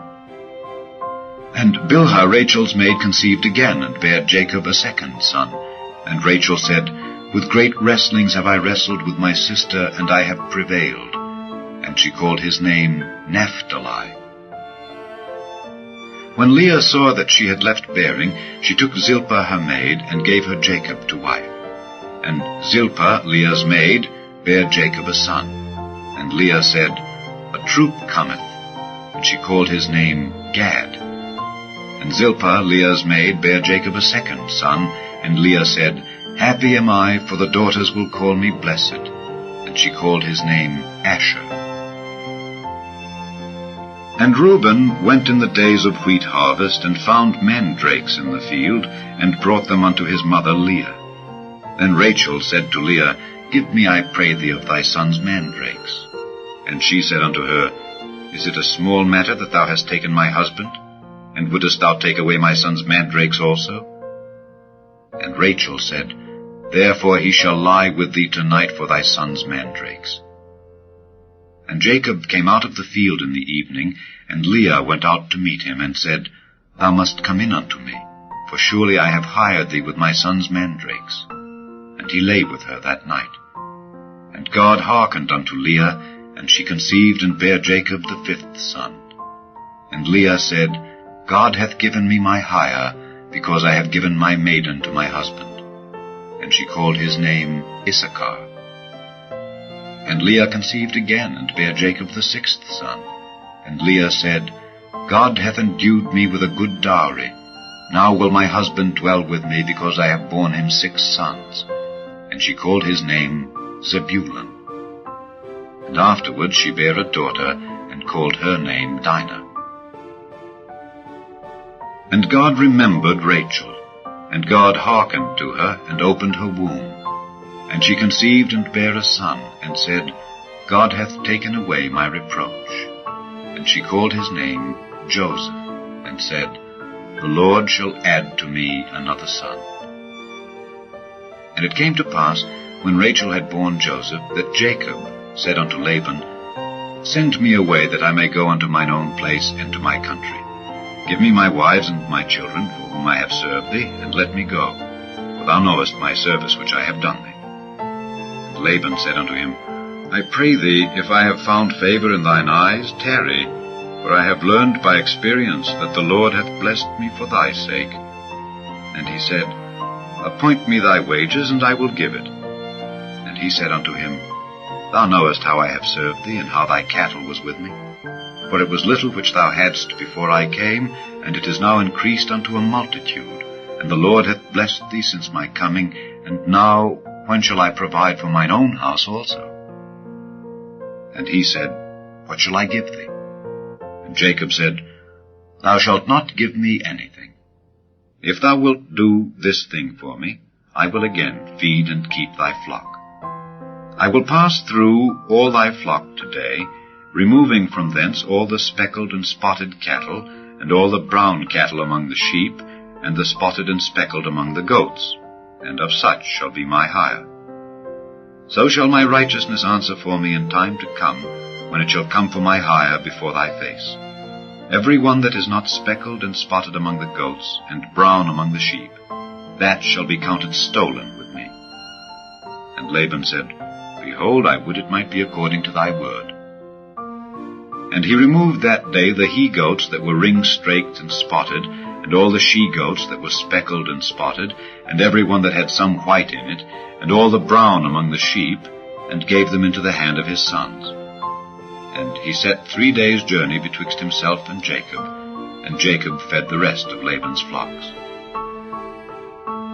And Jacob took him rods of green poplar, and of the hazel and chestnut tree, and pilled white strakes in them, and made the white appear which was in the rods. And he set the rods which he had pilled before the flocks in the gutters and the watering troughs when the flocks came to drink, that they should conceive when they came to drink. And the flocks conceived before the rods, and brought forth cattle ring-straked, speckled, and spotted.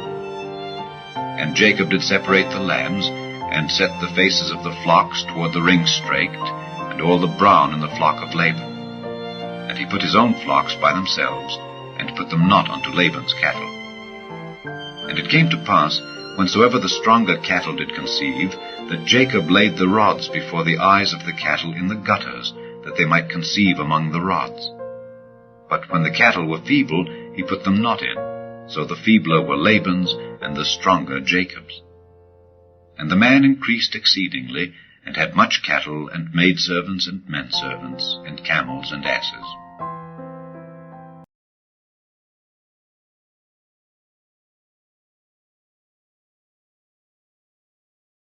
Chapter 31. And he heard the words of Laban's sons, saying, Jacob hath taken away all that was our father's, and of that which was our father's hath he gotten all this glory. And Jacob beheld the countenance of Laban, and behold, it was not toward him as before. And the Lord said unto Jacob, Return unto the land of thy fathers and to thy kindred, and I will be with thee. And Jacob sent and called Rachel and Leah to the field unto his flock, and said unto them, I see your father's countenance, that it is not toward me as before, but the God of my father hath been with me. And ye know that with all my power I have served your father. And your father hath deceived me, and changed my wages 10 times. But God suffered him not to hurt me. If he said thus, The speckled shall be thy wages, then all the cattle bear speckled. And if he said thus, The ring-straked shall be thy hire, then bear all the cattle ring-straked. Thus God hath taken away the cattle of your father, and given them to me. And it came to pass at the time that the cattle conceived, that I lifted up mine eyes, and saw in a dream, and behold, the rams which leaped upon the cattle were ring-straked, speckled, and grizzled. And the angel of God spake unto me in a dream, saying, Jacob. And I said, Here am I. And he said, Lift up now thine eyes, and see, all the rams which leap upon the cattle are ring-straked, speckled, and grizzled. For I have seen all that Laban doeth unto thee.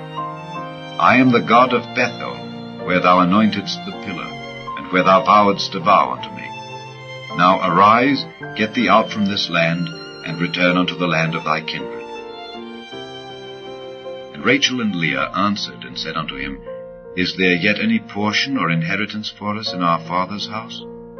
Are we not counted of him strangers? For he hath sold us, and hath quite devoured also our money. For all the riches which God hath taken from our father, that is ours, and our children's. Now then, whatsoever God hath said unto thee, do. Then Jacob rose up, and set his sons and his wives upon camels, and he carried away all his cattle, and all his goods which he had gotten, the cattle of his getting, which he had gotten in Padan Aram, for to go to Isaac his father in the land of Canaan. And Laban went to shear his sheep, and Rachel had stolen the images that were her father's. And Jacob stole away unawares to Laban the Syrian, in that he told him not that he fled. So he fled with all that he had, and he rose up and passed over the river, and set his face toward the Mount Gilead. And it was told Laban on the 3rd day that Jacob was fled. And he took his brethren with him, and pursued after him 7 days' journey, and they overtook him in the Mount Gilead. And God came to Laban the Syrian in a dream by night, and said unto him, Take heed that thou speak not to Jacob either good or bad. Then Laban overtook Jacob. Now Jacob had pitched his tent in the mount, and Laban with his brethren pitched in the mount of Gilead. And Laban said to Jacob, What hast thou done, that thou hast stolen away unawares to me, and carried away my daughters as captives taken with the sword? Wherefore didst thou flee away secretly, and steal away from me, and didst not tell me, that I might have sent thee away with mirth, and with songs, with tabret, and with harp? And hast not suffered me to kiss my sons and my daughters? Thou hast now done foolishly in so doing. It is in the power of my hand to do you hurt. But the God of your father spake unto me yesternight, saying, Take thou heed that thou speak not to Jacob either good or bad. And now, though thou wouldest needs be gone, because thou sore longedst after thy father's house, yet wherefore hast thou stolen my gods? And Jacob answered and said to Laban, Because I was afraid. For I said, Peradventure thou wouldest take by force thy daughters from me. With whomsoever thou findest thy gods, let him not live. Before our brethren discern thou what is thine with me, and take it to thee. For Jacob knew not that Rachel had stolen them. And Laban went into Jacob's tent, and into Leah's tent, and into the 2 maidservants' tents, but he found them not. Then went he out of Leah's tent, and entered into Rachel's tent. Now Rachel had taken the images, and put them in the camel's furniture, and sat upon them. And Laban searched all the tent, but found them not. And she said to her father, Let it not displease my lord that I cannot rise up before thee, for the custom of women is upon me. And he searched, but found not the images. And Jacob was wroth, and chode with Laban. And Jacob answered and said to Laban, What is my trespass? What is my sin, that thou hast so hotly pursued after me? Whereas thou hast searched all my stuff, what hast thou found of all thy household stuff? Set it here before my brethren and thy brethren, that they may judge betwixt us both. This 20 years have I been with thee. Thy ewes and thy she-goats have not cast their young, and the rams of thy flock have I not eaten. That which was torn of beasts I brought not unto thee, I bear the loss of it. Of my hand didst thou require it, whether stolen by day or stolen by night. Thus I was. In the day the drought consumed me, and the frost by night, and my sleep departed from mine eyes. Thus have I been 20 years in thy house. I served thee 14 years for thy 2 daughters, and 6 years for thy cattle, and thou hast changed my wages 10 times. Except the God of my father, the God of Abraham, and the fear of Isaac, had been with me, surely thou hadst sent me away now empty. God hath seen mine affliction, and the labor of my hands, and rebuked thee yesternight. And Laban answered and said unto Jacob, These daughters are my daughters, and these children are my children, and these cattle are my cattle, and all that thou seest is mine. And what can I do this day unto these my daughters, or unto their children which they have borne? Now therefore come thou, let us make a covenant, I and thou, and let it be for a witness between me and thee. And Jacob took a stone, and set it up for a pillar. And Jacob said unto his brethren, Gather stones. And they took stones, and made an heap, and they did eat there upon the heap. And Laban called it Jegar-sahadutha, but Jacob called it Galeed. And Laban said, This heap is a witness between me and thee this day. Therefore was the name of it called Galeed. And Mizpah, for he said, The Lord watch between me and thee, when we are absent one from another. If thou shalt afflict my daughters, or if thou shalt take other wives beside my daughters, no man is with us. See, God is witness betwixt me and thee. And Laban said to Jacob, Behold this heap, and behold this pillar, which I have cast betwixt me and thee. This heap be witness, and this pillar be witness, that I will not pass over this heap to thee, and that thou shalt not pass over this heap and this pillar unto me for harm. The God of Abraham and the God of Nahor, the God of their father, judge betwixt us. And Jacob sware by the fear of his father Isaac. Then Jacob offered sacrifice upon the mount, and called his brethren to eat bread. And they did eat bread, and tarried all night in the mount. And early in the morning Laban rose up, and kissed his sons and his daughters, and blessed them. And Laban departed, and returned unto his place.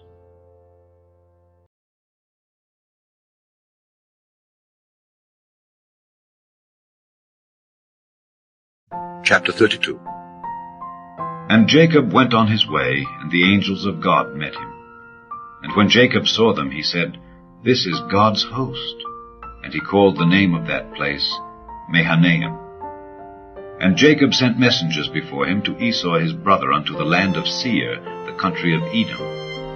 And he commanded them, saying, Thus shall ye speak unto my lord Esau. Thy servant Jacob saith thus, I have sojourned with Laban, and stayed there until now. And I have oxen and asses, flocks, and men servants and women servants. And I have sent to tell my lord, that I may find grace in thy sight. And the messengers returned to Jacob, saying, We came to thy brother Esau, and also he cometh to meet thee, and 400 men with him. Then Jacob was greatly afraid and distressed, and he divided the people that was with him, and the flocks and herds and the camels, into 2 bands, and said, If Esau come to the one company and smite it, then the other company which is left shall escape. And Jacob said, O God of my father Abraham, and God of my father Isaac, the Lord which saidst unto me, Return unto thy country and to thy kindred, and I will deal well with thee. I am not worthy of the least of all the mercies and of all the truth which thou hast showed unto thy servant. For with my staff I passed over this Jordan, and now I am become 2 bands. Deliver me, I pray thee, from the hand of my brother, from the hand of Esau, for I fear him, lest he will come and smite me and the mother with the children. And thou saidst, I will surely do thee good, and make thy seed as the sand of the sea, which cannot be numbered for multitude.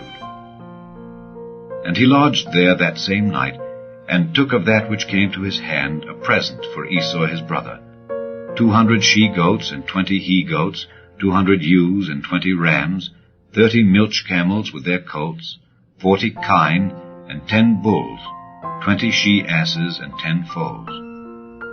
And he delivered them into the hand of his servants, every drove by themselves, and said unto his servants, Pass over before me, and put a space betwixt drove and drove. And he commanded the foremost, saying, When Esau my brother meeteth thee, and asketh thee, saying, Whose art thou, and whither goest thou, and whose are these before thee? Then thou shalt say, They be thy servant Jacob's. It is a present sent unto my lord Esau. And behold, also he is behind us. And so commanded he the second and the third, and all that followed the drove, saying, On this manner shall ye speak unto Esau when ye find him. And say ye moreover, Behold, thy servant Jacob is behind us. For he said, I will appease him with the present that goeth before me, and afterward I will see his face. Peradventure he will accept of me. So went the present over before him, and himself lodged that night in the company. And he rose up that night, and took his 2 wives, and his 2 women servants, and his 11 sons, and passed over the ford Jabbok. And he took them, and sent them over the brook, and sent over that he had. And Jacob was left alone. And there wrestled a man with him until the breaking of the day. And when he saw that he prevailed not against him, he touched the hollow of his thigh. The hollow of Jacob's thigh was out of joint, as he wrestled with him. And he said, Let me go, for the day breaketh. And he said, I will not let thee go, except thou bless me. And he said unto him, What is thy name? And he said, Jacob. And he said, Thy name shall be called no more Jacob, but Israel. For as a prince hast thou power with God and with men, and hast prevailed. And Jacob asked him, and said, Tell me, I pray thee, thy name. And he said, Wherefore is it that thou dost ask after my name? And he blessed him there. And Jacob called the name of the place Peniel, for I have seen God face to face, and my life is preserved. And as he passed over Penuel, the sun rose upon him, and he halted upon his thigh. Therefore the children of Israel eat not of the sinew which shrank, which is upon the hollow of the thigh, unto this day, because he touched the hollow of Jacob's thigh in the sinew that shrank.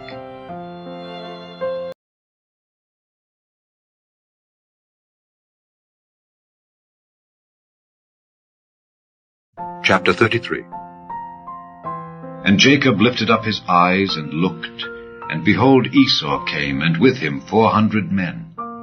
And he divided the children unto Leah and unto Rachel, and unto the 2 handmaids. And he put the handmaids and their children foremost, and Leah and her children after, and Rachel and Joseph hindermost. And he passed over before them, and bowed himself to the ground 7 times, until he came near to his brother. And Esau ran to meet him, and embraced him, and fell on his neck, and kissed him, and they wept. And he lifted up his eyes, and saw the women and the children, and said, Who are those with thee? And he said, The children which God hath graciously given thy servant. Then the handmaidens came near, they and their children, and they bowed themselves. And Leah also with her children came near, and bowed themselves. And after came Joseph near, and Rachel, and they bowed themselves. And he said, What meanest thou by all this drove which I met? And he said, These are to find grace in the sight of my Lord. And Esau said, I have enough, my brother. Keep that thou hast unto thyself. And Jacob said, Nay, I pray thee, if now I have found grace in thy sight, then receive my present at my hand. For therefore I have seen thy face, as though I had seen the face of God, and thou wast pleased with me. Take, I pray thee, my blessing that is brought to thee, because God hath dealt graciously with me, and because I have enough. And he urged him, and he took him. And he said, Let us take our journey, and let us go, and I will go before thee. And he said unto him, My Lord knoweth that the children are tender, and the flocks and herds with young are with me, and if men should overdrive them one day, all the flock will die. Let my lord, I pray thee, pass over before his servant, and I will lead on softly, according as the cattle that goeth before me, and the children be able to endure, until I come unto my lord unto Seir. And Esau said, Let me now leave with thee some of the folk that are with me. And he said, What needeth it? Let me find grace in the sight of my lord.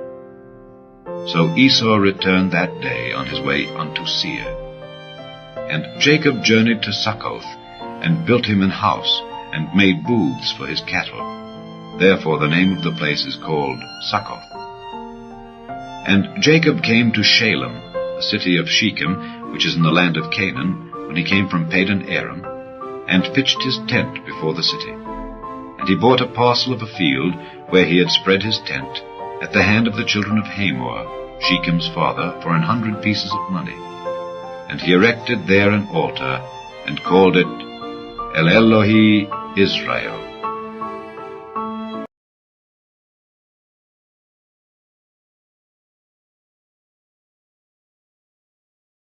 Chapter 34. And Dinah the daughter of Leah, which she bare unto Jacob, went out to see the daughters of the land.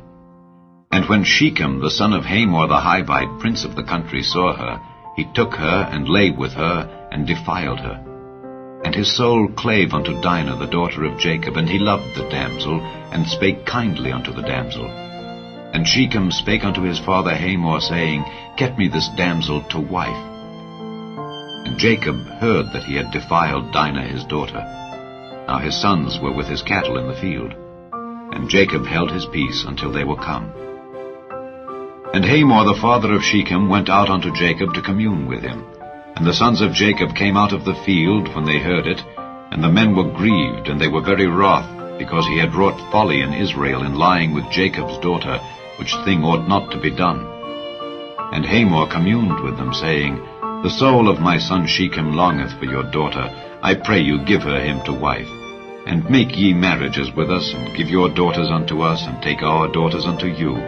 And ye shall dwell with us, the land shall be before you. Dwell and trade ye therein, and get you possessions therein. And Shechem said unto her father, and unto her brethren, Let me find grace in your eyes, and what ye shall say unto me I will give. Ask me never so much dowry and gift, and I will give according as ye shall say unto me. But give me the damsel to wife. The sons of Jacob answered Shechem and Hamor his father deceitfully, and said, because he had defiled Dinah their sister, and they said unto them, We cannot do this thing, to give our sister to one that is uncircumcised, for that were a reproach unto us. But in this will we consent unto you, if ye will be as we be, that every male of you be circumcised. Then will we give our daughters unto you, and we will take your daughters to us, and we will dwell with you, and we will become one people. But if ye will not hearken unto us to be circumcised, then will we take our daughter, and we will be gone. And their words pleased Hamor, and Shechem Hamor's son. And the young man deferred not to do the thing, because he had delight in Jacob's daughter, and he was more honorable than all the house of his father. And Hamor and Shechem his son came unto the gate of their city, and communed with the men of their city, saying, These men are peaceable with us, therefore let them dwell in the land, and trade therein. For the land, behold, it is large enough for them. Let us take their daughters to us for wives, and let us give them our daughters. Only herein will the men consent unto us, for to dwell with us, to be one people. If every male among us be circumcised, as they are circumcised, shall not their cattle and their substance and every beast of theirs be ours? Only let us consent unto them, and they will dwell with us. And unto Hamor and unto Shechem his son hearkened all that went out of the gate of his city, and every male was circumcised, all that went out of the gate of his city. And it came to pass on the third day, when they were sore, that two of the sons of Jacob, Simeon and Levi, Dinah's brethren, took each man his sword, and came upon the city boldly, and slew all the males. And they slew Hamor and Shechem his son with the edge of the sword, and took Dinah out of Shechem's house, and went out. The sons of Jacob came upon the slain, and spoiled the city, because they had defiled their sister. They took their sheep and their oxen and their asses, and that which was in the city and that which was in the field, and all their wealth. And all their little ones and their wives took they captive, and spoiled even all that was in the house. And Jacob said to Simeon and Levi, Ye have troubled me, to make me to stink among the inhabitants of the land, among the Canaanites and the Perizzites. And I, being few in number, they shall gather themselves together against me, and slay me, and I shall be destroyed, I and my house. And they said, Should he deal with our sister as with an harlot?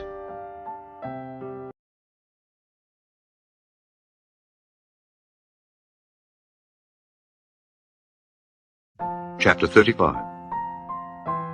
And God said unto Jacob, Arise, go up to Bethel, and dwell there, and make there an altar unto God that appeared unto thee when thou fleddest from the face of Esau thy brother. Then Jacob said unto his household, and to all that were with him, Put away the strange gods that are among you, and be clean, and change your garments. And let us arise and go up to Bethel, and I will make there an altar unto God, who answered me in the day of my distress, and was with me in the way which I went. And they gave unto Jacob all the strange gods which were in their hand, and all their earrings which were in their ears, and Jacob hid them under the oak which was by Shechem. And they journeyed, and the terror of God was upon the cities that were round about them, and they did not pursue after the sons of Jacob. So Jacob came to Luz, which is in the land of Canaan, that is, Bethel, he and all the people that were with him. And he built there an altar, and called the place El Bethel, because there God appeared unto him when he fled from the face of his brother. But Deborah, Rebekah's nurse, died, and she was buried beneath Bethel under an oak, and the name of it was called Allon-Bacuth. And God appeared unto Jacob again when he came out of Padan Aram, and blessed him. And God said unto him, Thy name is Jacob. Thy name shall not be called any more Jacob, but Israel shall be thy name. And he called his name Israel. And God said unto him, I am God Almighty. Be fruitful and multiply. A nation and a company of nations shall be of thee, and kings shall come out of thy loins.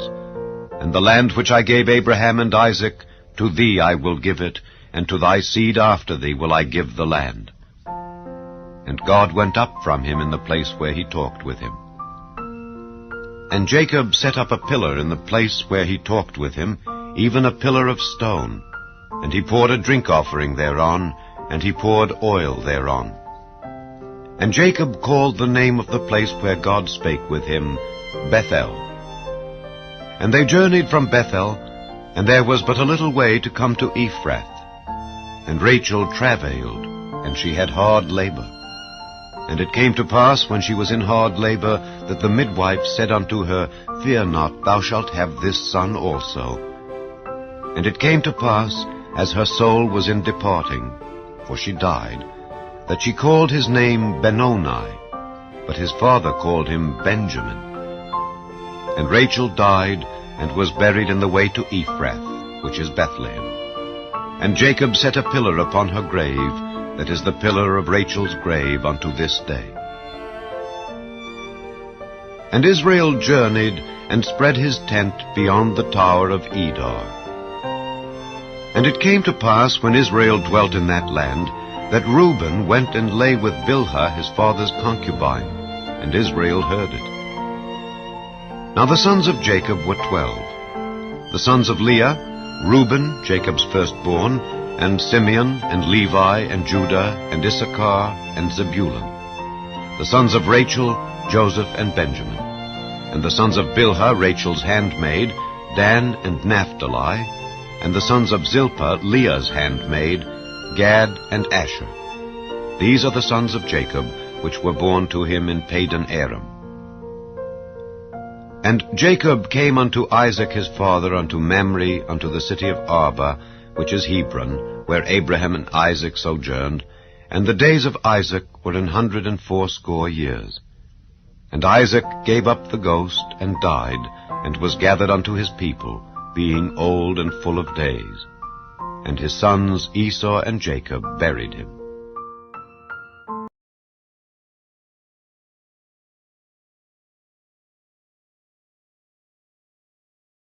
Chapter 36. Now these are the generations of Esau, who is Edom. Esau took his wives of the daughters of Canaan, Adah the daughter of Elon the Hittite, and Aholibamah the daughter of Anah the daughter of Zibeon the Hivite, and Bashemath, Ishmael's daughter, sister of Nebajoth.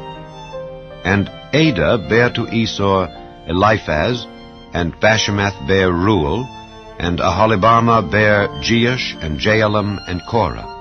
These are the sons of Esau, which were born unto him in the land of Canaan.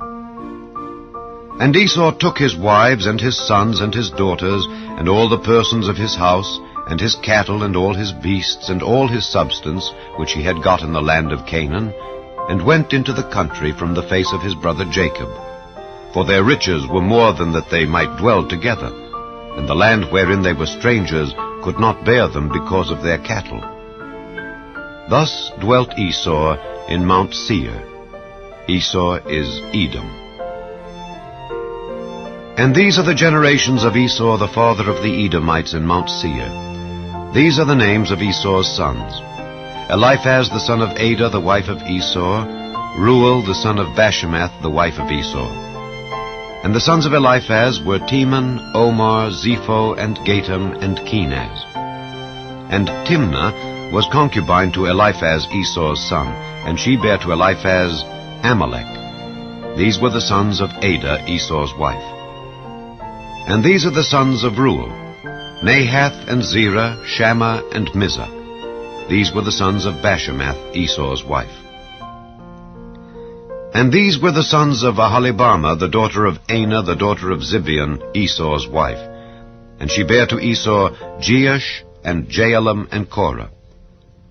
These were dukes of the sons of Esau: the sons of Eliphaz, the firstborn son of Esau, Duke Teman, Duke Omar, Duke Zepho, Duke Kenaz, Duke Korah, Duke Gatam, and Duke Amalek. These are the dukes that came of Eliphaz in the land of Edom. These were the sons of Adah.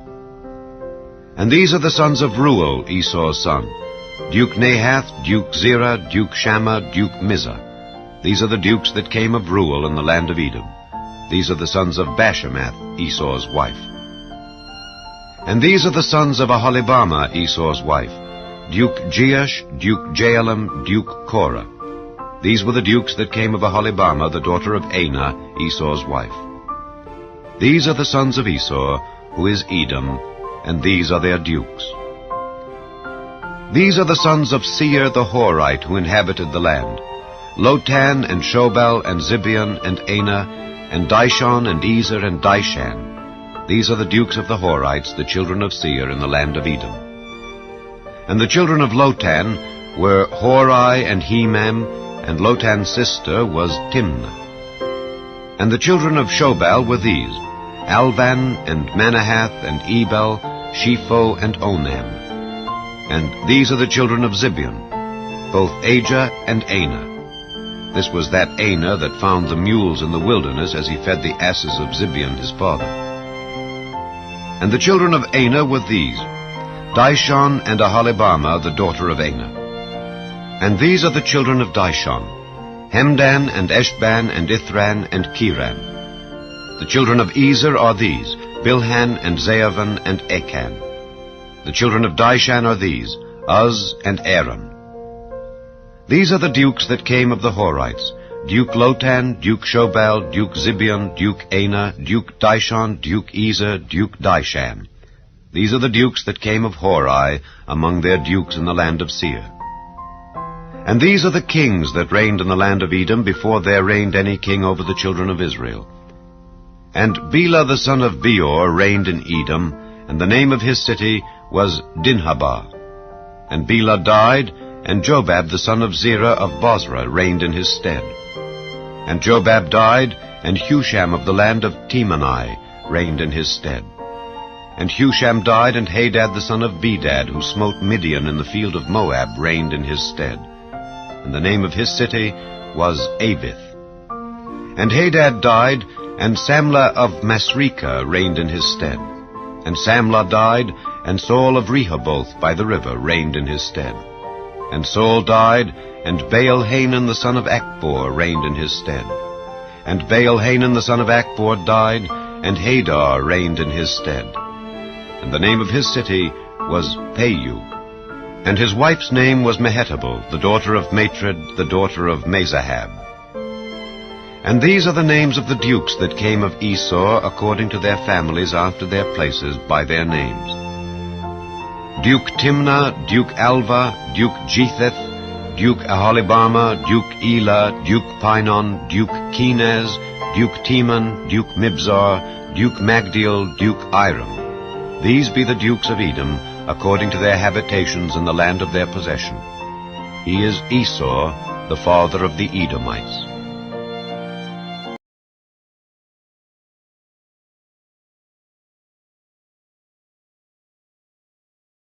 Chapter 37. And Jacob dwelt in the land wherein his father was a stranger, in the land of Canaan. These are the generations of Jacob. Joseph, being 17 years old, was feeding the flock with his brethren, and the lad was with the sons of Bilhah and with the sons of Zilpah, his father's wives. And Joseph brought unto his father their evil report. Now Israel loved Joseph more than all his children, because he was the son of his old age, and he made him a coat of many colors. And when his brethren saw that their father loved him more than all his brethren, they hated him, and could not speak peaceably unto him. And Joseph dreamed a dream, and he told it his brethren, and they hated him yet the more. And he said unto them, Hear, I pray you, this dream which I have dreamed. For behold, we were binding sheaves in the field, and lo, my sheaf arose, and also stood upright, and behold, your sheaves stood round about, and made obeisance to my sheaf. And his brethren said to him, Shalt thou indeed reign over us? Or shalt thou indeed have dominion over us? And they hated him yet the more for his dreams and for his words. And he dreamed yet another dream, and told it his brethren, and said, Behold, I have dreamed a dream more. And behold, the sun and the moon and the 11 stars made obeisance to me. And he told it to his father and to his brethren. And his father rebuked him, and said unto him, What is this dream that thou hast dreamed? Shall I and thy mother and thy brethren indeed come to bow down ourselves to thee to the earth? And his brethren envied him, but his father observed the saying. And his brethren went to feed their father's flock in Shechem. And Israel said unto Joseph, Do not thy brethren feed the flock in Shechem? Come, and I will send thee unto them. And he said to him, Here am I. And he said to him, Go, I pray thee, see whether it be well with thy brethren, and well with the flocks, and bring me word again. So he sent him out of the vale of Hebron, and he came to Shechem. And a certain man found him, and behold, he was wandering in the field. And the man asked him, saying, What seekest thou? And he said, I seek my brethren. Tell me, I pray thee, where they feed their flocks. And the man said, They are departed hence, for I heard them say, Let us go to Dothan. And Joseph went after his brethren, and found them in Dothan. And when they saw him afar off, even before he came near unto them, they conspired against him to slay him. And they said one to another, Behold, this dreamer cometh. Come now, therefore, and let us slay him, and cast him into some pit, and we will say, Some evil beast hath devoured him, and we shall see what will become of his dreams. And Reuben heard it, and he delivered him out of their hands, and said, Let us not kill him. And Reuben said unto them, Shed no blood, but cast him into this pit that is in the wilderness, and lay no hand upon him, that he might rid him out of their hands, to deliver him to his father again. And it came to pass, when Joseph was come unto his brethren, that they stripped Joseph out of his coat of many colors that was on him, and they took him and cast him into a pit. And the pit was empty, there was no water in it. And they sat down to eat bread. And they lifted up their eyes, and looked, and behold, a company of Ishmaelites came from Gilead, with their camels bearing spicery and balm and myrrh, going to carry it down to Egypt. And Judah said unto his brethren, "What profit is it if we slay our brother and conceal his blood? Come, and let us sell him to the Ishmaelites, and let not our hand be upon him, for he is our brethren and our flesh." And his brethren were content. Then there passed by Midianites merchantmen, and they drew and lifted up Joseph out of the pit, and sold Joseph to the Ishmaelites for 20 pieces of silver. And they brought Joseph into Egypt. And Reuben returned unto the pit, and behold, Joseph was not in the pit, and he rent his clothes. And he returned unto his brethren, and said, "The child is not, and I, whither shall I go?" And they took Joseph's coat, and killed a kid of the goats, and dipped the coat in the blood. And they sent the coat of many colors, and they brought it to their father, and said, "This have we found. Know now whether it be thy son's coat or no." And he knew it, and said, "It is my son's coat. An evil beast hath devoured him. Joseph is without doubt rent in pieces." And Jacob rent his clothes, and put sackcloth upon his loins, and mourned for his son many days. And all his sons and all his daughters rose up to comfort him, but he refused to be comforted, and he said, "For I will go down into the grave unto my son mourning." Thus his father wept for him. And the Midianites sold him into Egypt unto Potiphar, an officer of Pharaoh's, and captain of the guard.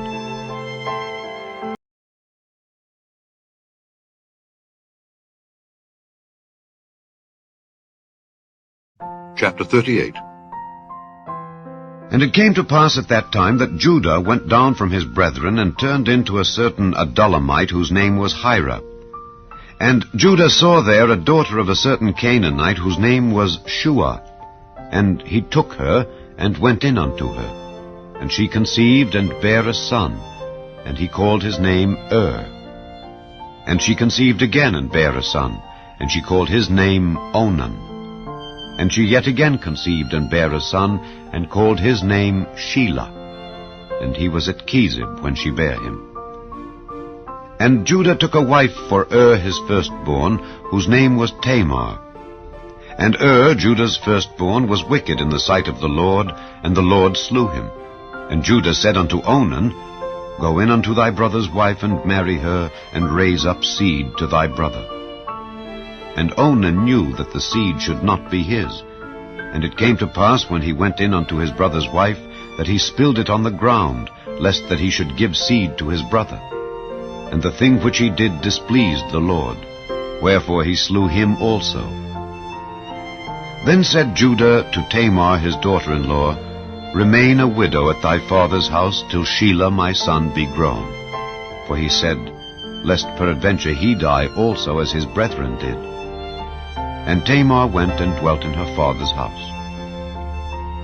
And in process of time, the daughter of Shua, Judah's wife, died.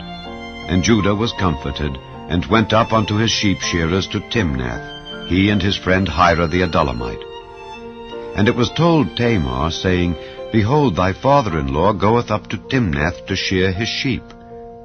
And she put her widow's garments off from her, and covered her with a veil, and wrapped herself, and sat in an open place which is by the way to Timnath.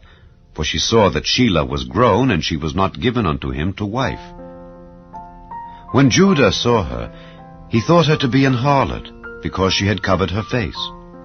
And he turned unto her by the way, and said, "Go to, I pray thee, let me come in unto thee." For he knew not that she was his daughter-in-law. And she said, "What wilt thou give me, that thou mayest come in unto me?" And he said, "I will send thee a kid from the flock." And she said, "Wilt thou give me a pledge till thou send it?" And he said, "What pledge shall I give thee?" And she said, "Thy signet, and thy bracelets, and thy staff that is in thine hand." And he gave it her, and came in unto her, and she conceived by him. And she arose and went away, and laid by her veil from her, and put on the garments of her widowhood. And Judah sent the kid by the hand of his friend the Adullamite, to receive his pledge from the woman's hand, but he found her not. Then he asked the men of that place, saying, "Where is the harlot that was openly by the wayside?"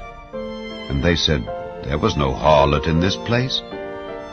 And he returned to Judah and said, I cannot find her. And also the men of the place said that there was no harlot in this place. And Judah said, Let her take it to her, lest we be shamed. Behold, I sent this kid, and thou hast not found her. And it came to pass about 3 months after, that it was told Judah, saying, Tamar thy daughter-in-law hath played the harlot, and also, behold, she is with child by whoredom. And Judah said, Bring her forth, and let her be burnt. When she was brought forth, she sent to her father-in-law, saying, By the man whose these are am I with child. And she said, Discern, I pray thee, whose are these, the signet and bracelets and staff? And Judah acknowledged them, and said, She hath been more righteous than I, because that I gave her not to Shelah my son. And he knew her again no more. And it came to pass in the time of her travail, that, behold, twins were in her womb. And it came to pass, when she travailed, that the one put out his hand, and the midwife took and bound upon his hand a scarlet thread, saying, This came out first. And it came to pass, as he drew back his hand, that, behold, his brother came out. And she said, How hast thou broken forth? This breach be upon thee. Therefore his name was called Pharez. And afterward came out his brother that had the scarlet thread upon his hand, and his name was called Zerah.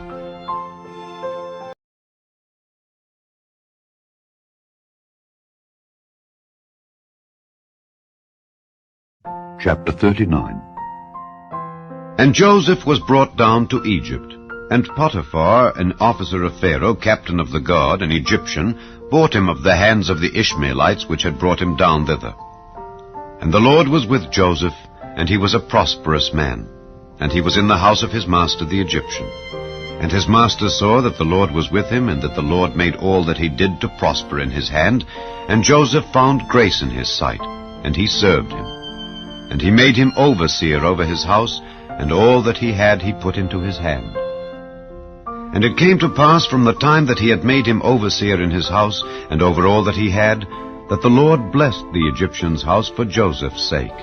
And the blessing of the Lord was upon all that he had in the house and in the field. And he left all that he had in Joseph's hand, and he knew not aught he had, save the bread which he did eat. And Joseph was a goodly person, and well-favored. And it came to pass after these things, that his master's wife cast her eyes upon Joseph, and she said, Lie with me. But he refused, and said unto his master's wife, Behold, my master wotteth not what is with me in the house, and he hath committed all that he hath to my hand. There is none greater in this house than I. Neither hath he kept back anything from me but thee, because thou art his wife. How then can I do this great wickedness, and sin against God? And it came to pass, as she spake to Joseph day by day, that he hearkened not unto her to lie by her, or to be with her. And it came to pass about this time, that Joseph went into the house to do his business, and there was none of the men of the house there within. And she caught him by his garment, saying, Lie with me. And he left his garment in her hand, and fled, and got him out. And it came to pass, when she saw that he had left his garment in her hand, and was fled forth, that she called unto the men of her house, and spake unto them, saying, See, he hath brought in an Hebrew unto us to mock us. He came in unto me to lie with me, and I cried with a loud voice. And it came to pass, when he heard that I lifted up my voice and cried, that he left his garment with me, and fled, and got him out. And she laid up his garment by her, until his Lord came home. And she spake unto him according to these words, saying, The Hebrew servant which thou hast brought unto us came in unto me to mock me. And it came to pass, as I lifted up my voice and cried, that he left his garment with me, and fled out. And it came to pass, when his master heard the words of his wife, which she spake unto him, saying, After this manner did thy servant to me, that his wrath was kindled. And Joseph's master took him, and put him into the prison, a place where the king's prisoners were bound. And he was there in the prison. But the Lord was with Joseph, and showed him mercy, and gave him favor in the sight of the keeper of the prison. And the keeper of the prison committed to Joseph's hand all the prisoners that were in the prison, and whatsoever they did there, he was the doer of it. The keeper of the prison looked not to anything that was under his hand, because the Lord was with him, and that which he did, the Lord made it to prosper.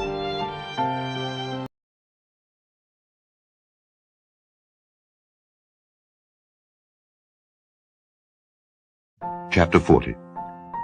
And it came to pass after these things that the butler of the king of Egypt and his baker had offended their lord the king of Egypt.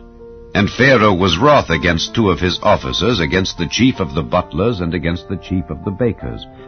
And he put them in ward in the house of the captain of the guard into the prison, the place where Joseph was bound. And the captain of the guard charged Joseph with them, and he served them. And they continued a season in ward. And they dreamed a dream, both of them, each man his dream in one night, each man according to the interpretation of his dream, the butler and the baker of the king of Egypt, which were bound in the prison. And Joseph came in unto them in the morning, and looked upon them, and behold, they were sad. And he asked Pharaoh's officers that were with him in the ward of his lord's house, saying, Wherefore look ye so sadly today? And they said unto him, We have dreamed a dream, and there is no interpreter of it. And Joseph said unto them, Do not interpretations belong to God? Tell me them, I pray you. And the chief butler told his dream to Joseph, and said to him, In my dream, behold, a vine was before me, and in the vine were 3 branches, and it was as though it budded, and her blossom shot forth, and the clusters thereof brought forth ripe grapes. And Pharaoh's cup was in my hand, and I took the grapes, and pressed them into Pharaoh's cup, and I gave the cup into Pharaoh's hand. And Joseph said unto him, This is the interpretation of it. The 3 branches are 3 days. Yet within 3 days shall Pharaoh lift up thine head, and restore thee unto thy place. And thou shalt deliver Pharaoh's cup into his hand, after the former manner when thou wast his butler. But think on me when it shall be well with thee, and show kindness, I pray thee, unto me, and make mention of me unto Pharaoh, and bring me out of this house. For indeed I was stolen away out of the land of the Hebrews, and here also have I done nothing that they should put me into the dungeon. When the chief baker saw that the interpretation was good, he said unto Joseph, I also was in my dream, and behold, I had 3 white baskets on my head. And in the uppermost basket there was of all manner of bake meats for Pharaoh, and the birds did eat them out of the basket upon my head. And Joseph answered and said, This is the interpretation thereof. The 3 baskets are 3 days. Yet within 3 days shall Pharaoh lift up thy head from off thee, and shall hang thee on a tree, and the birds shall eat thy flesh from off thee. And it came to pass the 3rd day, which was Pharaoh's birthday, that he made a feast unto all his servants. And he lifted up the head of the chief butler and of the chief baker among his servants. And he restored the chief butler unto his butlership again, and he gave the cup into Pharaoh's hand. But he hanged the chief baker, as Joseph had interpreted to them. Yet did not the chief butler remember Joseph, but forgat him.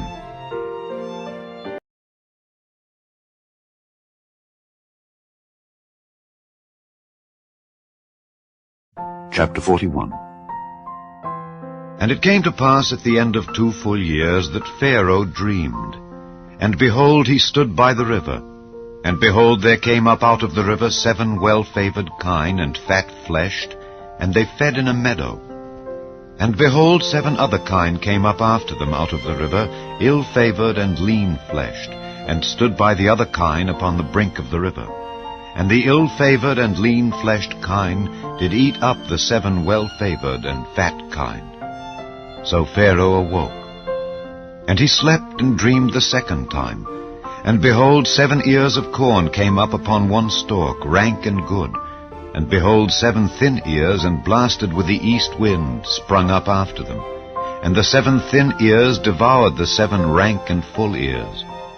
And Pharaoh awoke, and behold, it was a dream. And it came to pass in the morning that his spirit was troubled, and he sent and called for all the magicians of Egypt and all the wise men thereof, and Pharaoh told them his dream. But there was none that could interpret them unto Pharaoh.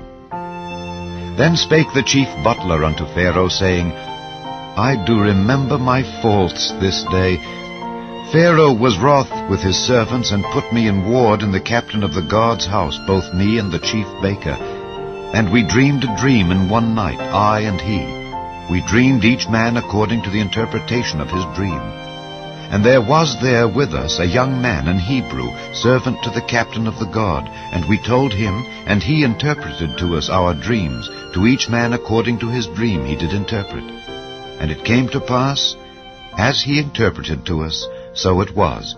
Me he restored into mine office, and him he hanged. Then Pharaoh sent and called Joseph, and they brought him hastily out of the dungeon, and he shaved himself, and changed his raiment, and came in unto Pharaoh. And Pharaoh said unto Joseph, I have dreamed a dream, and there is none that can interpret it. And I have heard say of thee that thou canst understand a dream to interpret it. And Joseph answered Pharaoh, saying, It is not in me. God shall give Pharaoh an answer of peace. And Pharaoh said unto Joseph, In my dream, behold, I stood upon the bank of the river, and behold, there came up out of the river 7 kine, fat-fleshed and well-favored, and they fed in a meadow. And behold, 7 other kine came up after them, poor and very ill-favored and lean-fleshed, such as I never saw in all the land of Egypt for badness. And the lean and the ill-favored kine did eat up the first 7 fat kine. And when they had eaten them up, it could not be known that they had eaten them, but they were still ill-favored as at the beginning. So I awoke.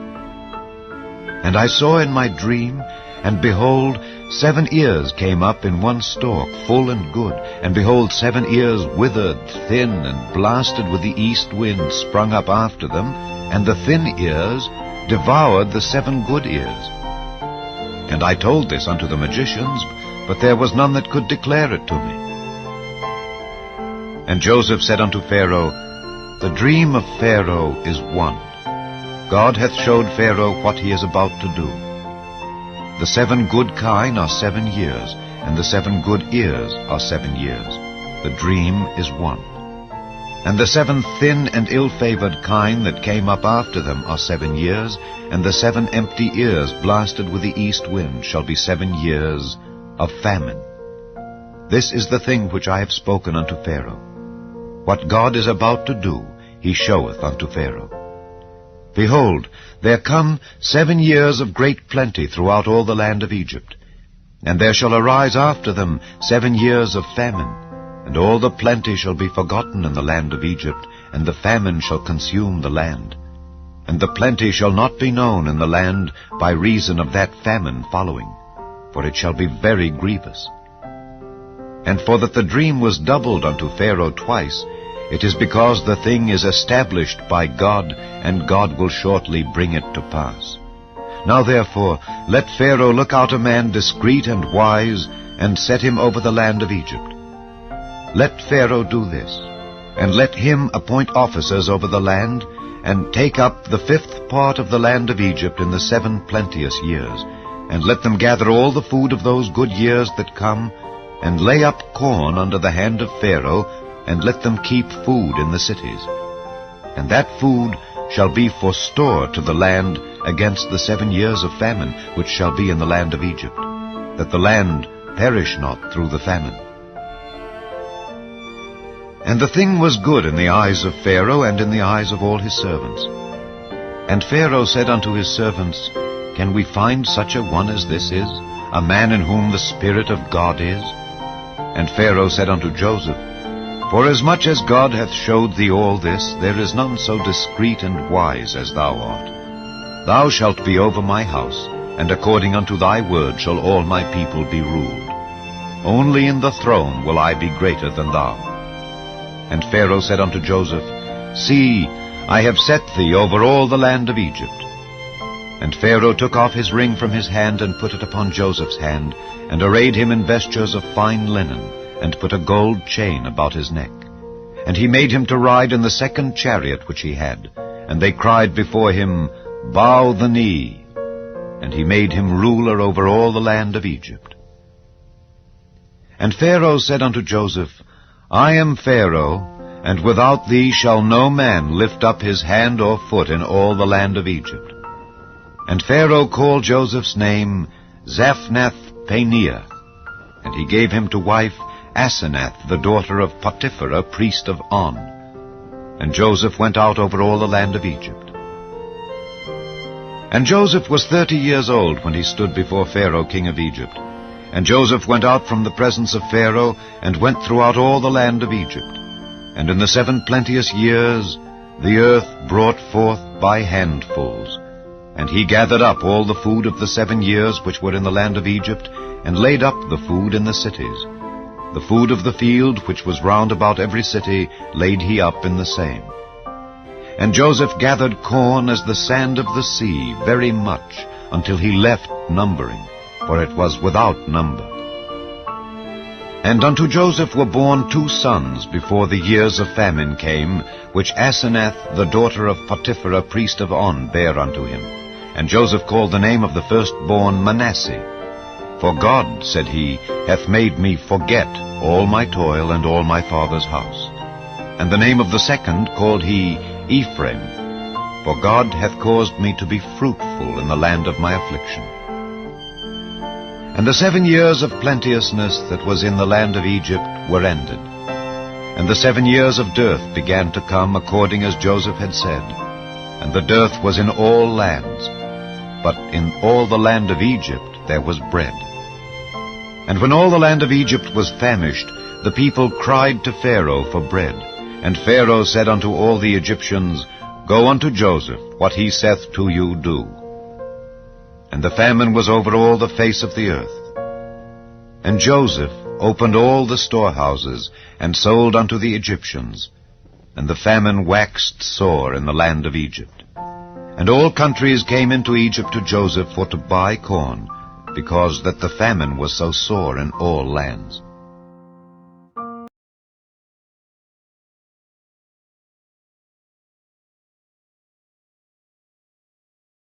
Chapter 42. Now when Jacob saw that there was corn in Egypt, Jacob said unto his sons, Why do ye look one upon another? And he said, Behold, I have heard that there is corn in Egypt. Get you down thither, and buy for us from thence, that we may live and not die. And Joseph's 10 brethren went down to buy corn in Egypt. But Benjamin, Joseph's brother, Jacob sent not with his brethren, for he said, Lest peradventure mischief befall him. And the sons of Israel came to buy corn among those that came, for the famine was in the land of Canaan. And Joseph was the governor over the land, and he it was that sold to all the people of the land. And Joseph's brethren came and bowed down themselves before him with their faces to the earth. And Joseph saw his brethren, and he knew them, but made himself strange unto them, and spake roughly unto them. And he said unto them, Whence come ye? And they said, From the land of Canaan, to buy food. And Joseph knew his brethren, but they knew not him. And Joseph remembered the dreams which he dreamed of them, and said unto them, Ye are spies, to see the nakedness of the land ye are come. And they said unto him, Nay, my lord, but to buy food are thy servants come. We are all one man's sons. We are true men. Thy servants are no spies. And he said unto them, Nay, but to see the nakedness of the land ye are come. And they said, Thy servants are 12 brethren, the sons of one man in the land of Canaan. And behold, the youngest is this day with our father, and one is not. And Joseph said unto them, That is it that I spake unto you, saying, Ye are spies. Hereby ye shall be proved. By the life of Pharaoh ye shall not go forth hence, except your youngest brother come hither.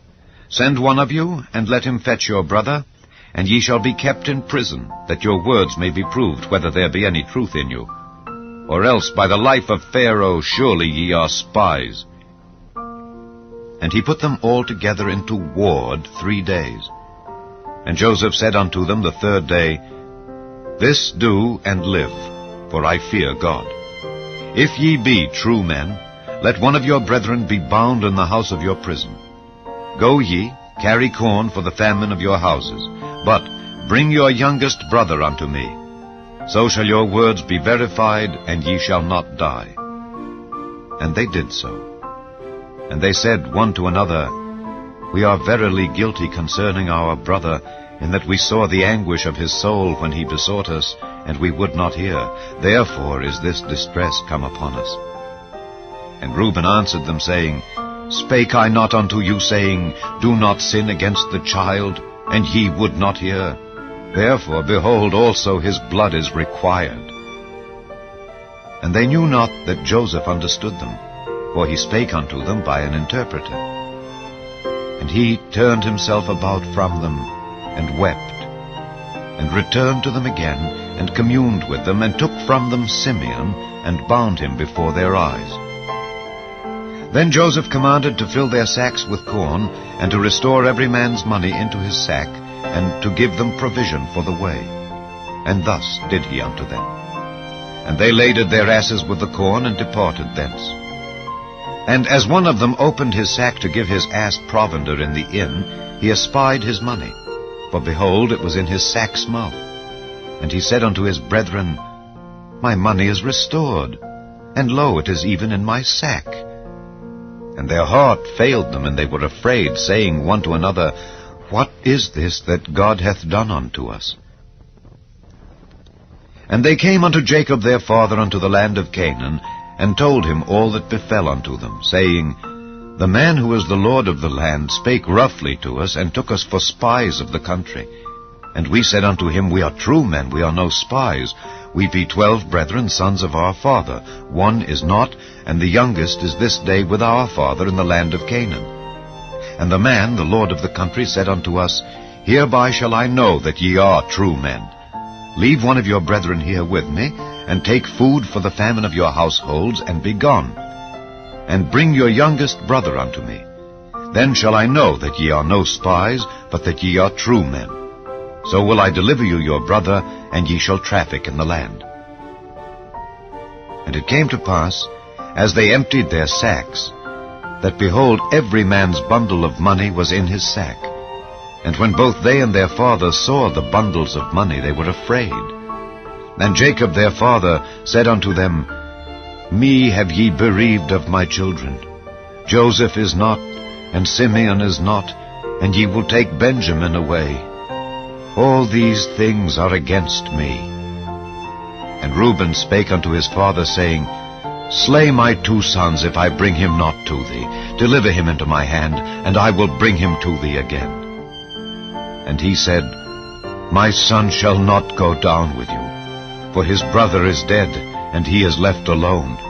If mischief befall him by the way in the which ye go, then shall ye bring down my gray hairs with sorrow to the grave.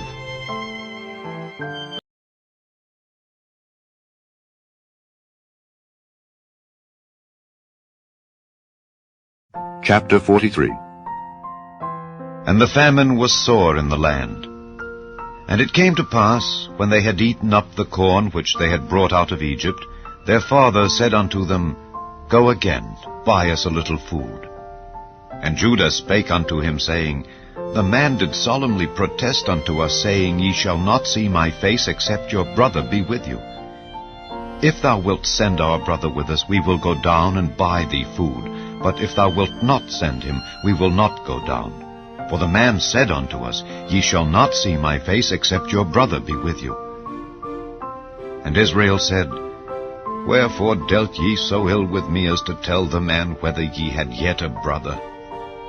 And they said, The man asked us straitly of our estate and of our kindred, saying, Is your father yet alive? Have ye another brother? And we told him according to the tenor of these words. Could we certainly know that he would say, Bring your brother down? And Judah said unto Israel his father, Send the lad with me, and we will arise and go, that we may live and not die, both we and thou, and also our little ones. I will be surety for him. Of my hand shalt thou require him. If I bring him not unto thee, and set him before thee, then let me bear the blame forever. For except we had lingered, surely now we had returned this second time. And their father Israel said unto them, If it must be so now, do this. Take of the best fruits in the land in your vessels, and carry down the man a present, a little balm and a little honey, spices and myrrh, nuts and almonds. And take double money in your hand, and the money that was brought again in the mouth of your sacks, carry it again in your hand. Peradventure it was an oversight. Take also your brother, and arise, go again unto the man. And God Almighty give you mercy before the man, that he may send away your other brother and Benjamin. If I be bereaved of my children, I am bereaved. And the men took that present, and they took double money in their hand, and Benjamin, and rose up and went down to Egypt, and stood before Joseph. And when Joseph saw Benjamin with them, he said to the ruler of his house, Bring these men home, and slay and make ready, for these men shall dine with me at noon. And the man did as Joseph bade, and the man brought the men into Joseph's house. And the men were afraid, because they were brought into Joseph's house. And they said, Because of the money that was returned in our sacks at the first time are we brought in, that he may seek occasion against us, and fall upon us, and take us for bondmen, and our asses. And they came near to the steward of Joseph's house, and they communed with him at the door of the house, and said, O sir, we came indeed down at the first time to buy food.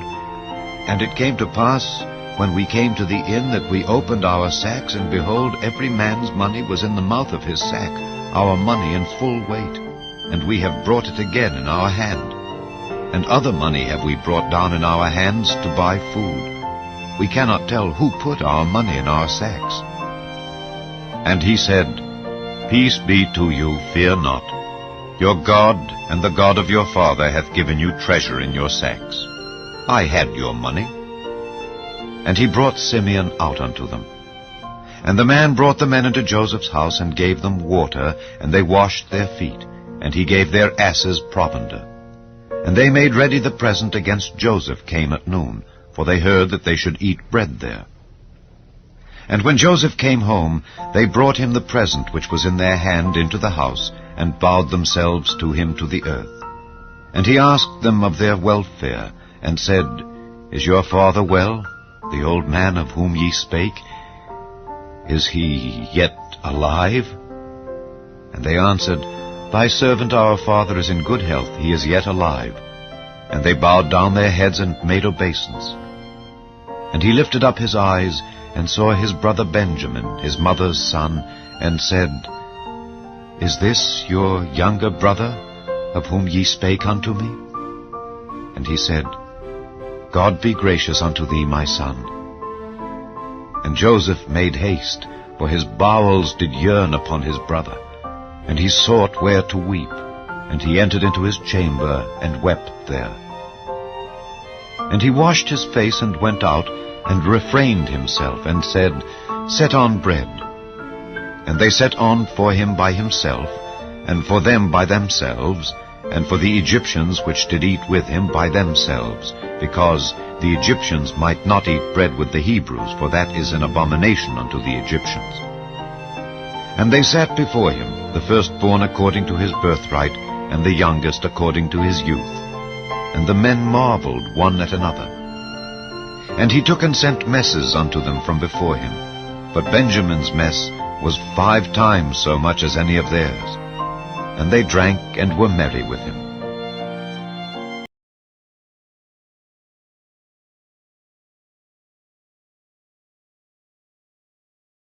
Chapter 44.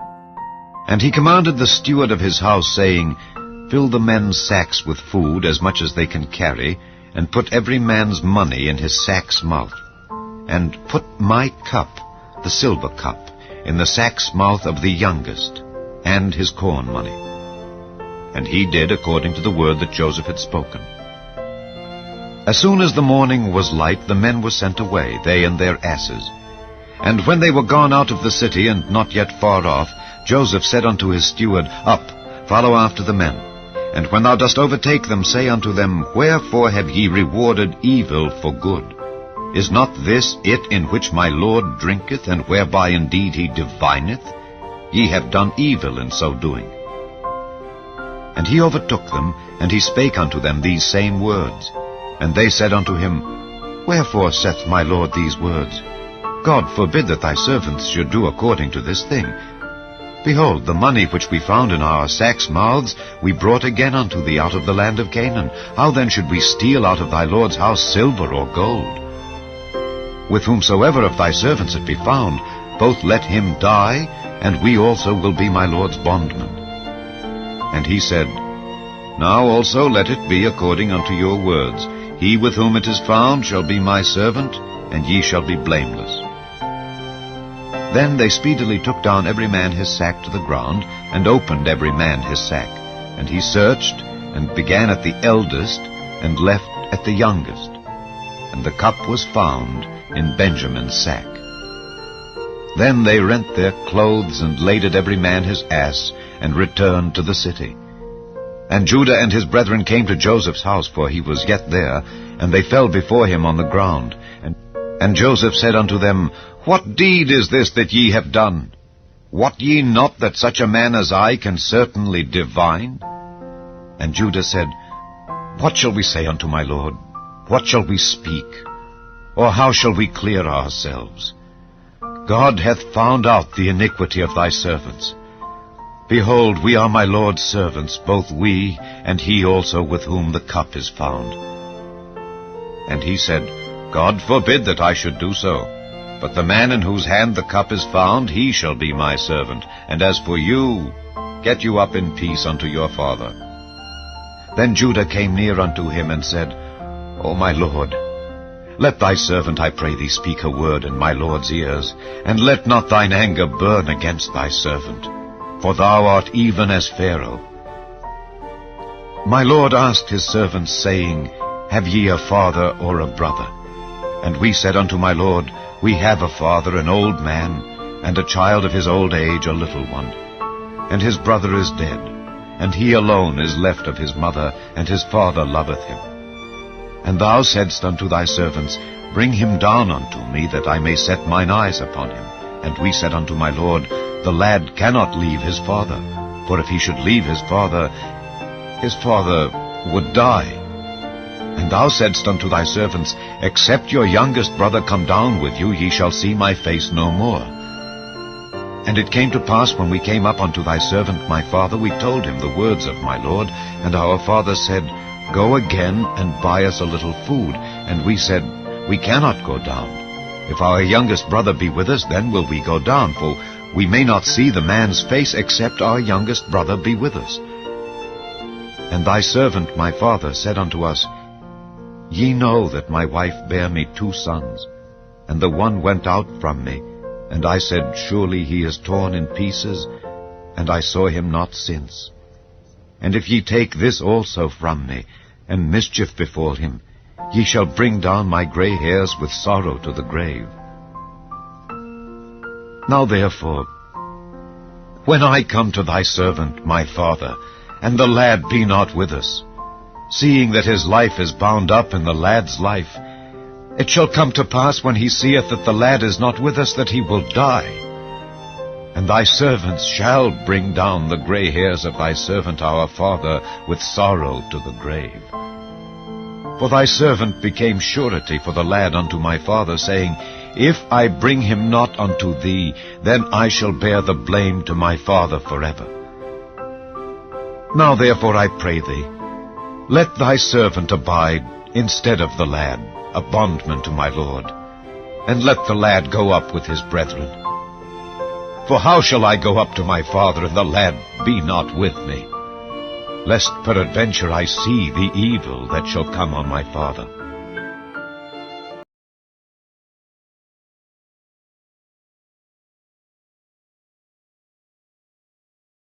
Chapter 45.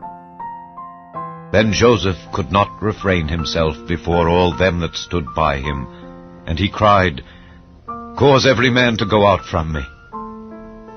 And there stood no man with him, while Joseph made himself known unto his brethren. And he wept aloud, and the Egyptians in the house of Pharaoh heard. And Joseph said unto his brethren, I am Joseph. Doth my father yet live? And his brethren could not answer him, for they were troubled at his presence.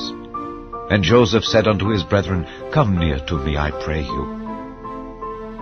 And they came near, and he said, I am Joseph your brother, whom ye sold into Egypt.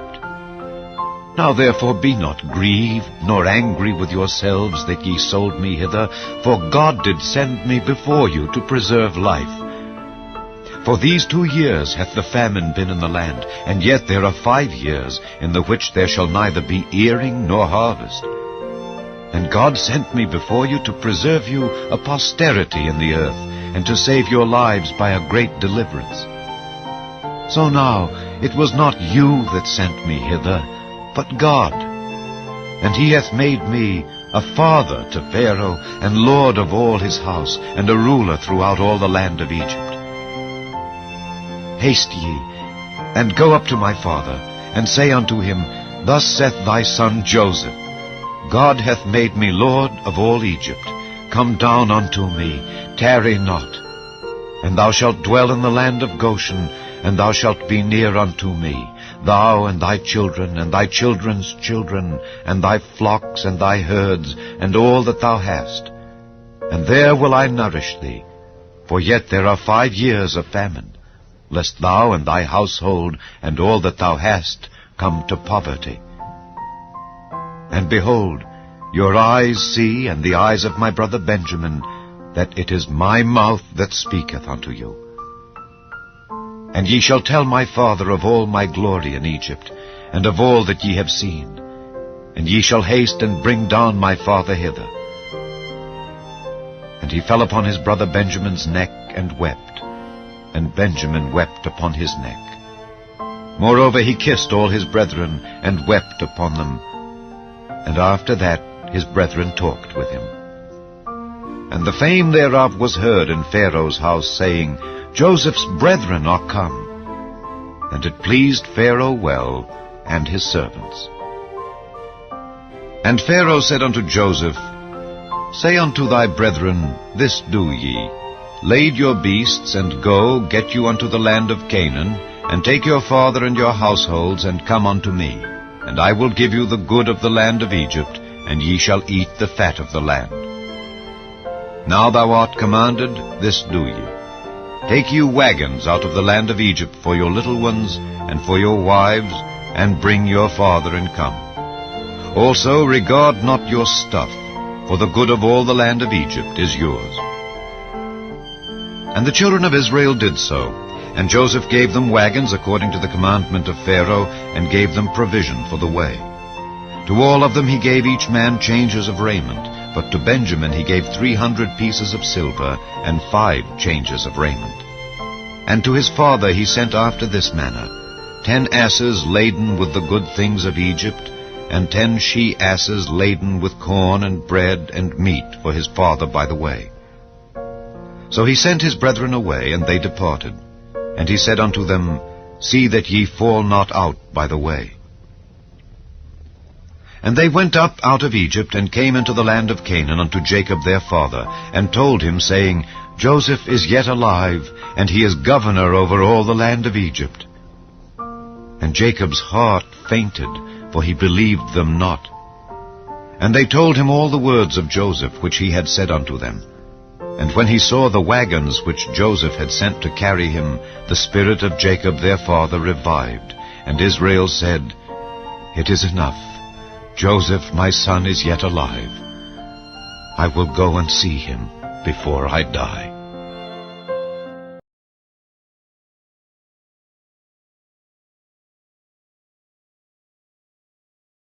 Chapter 45.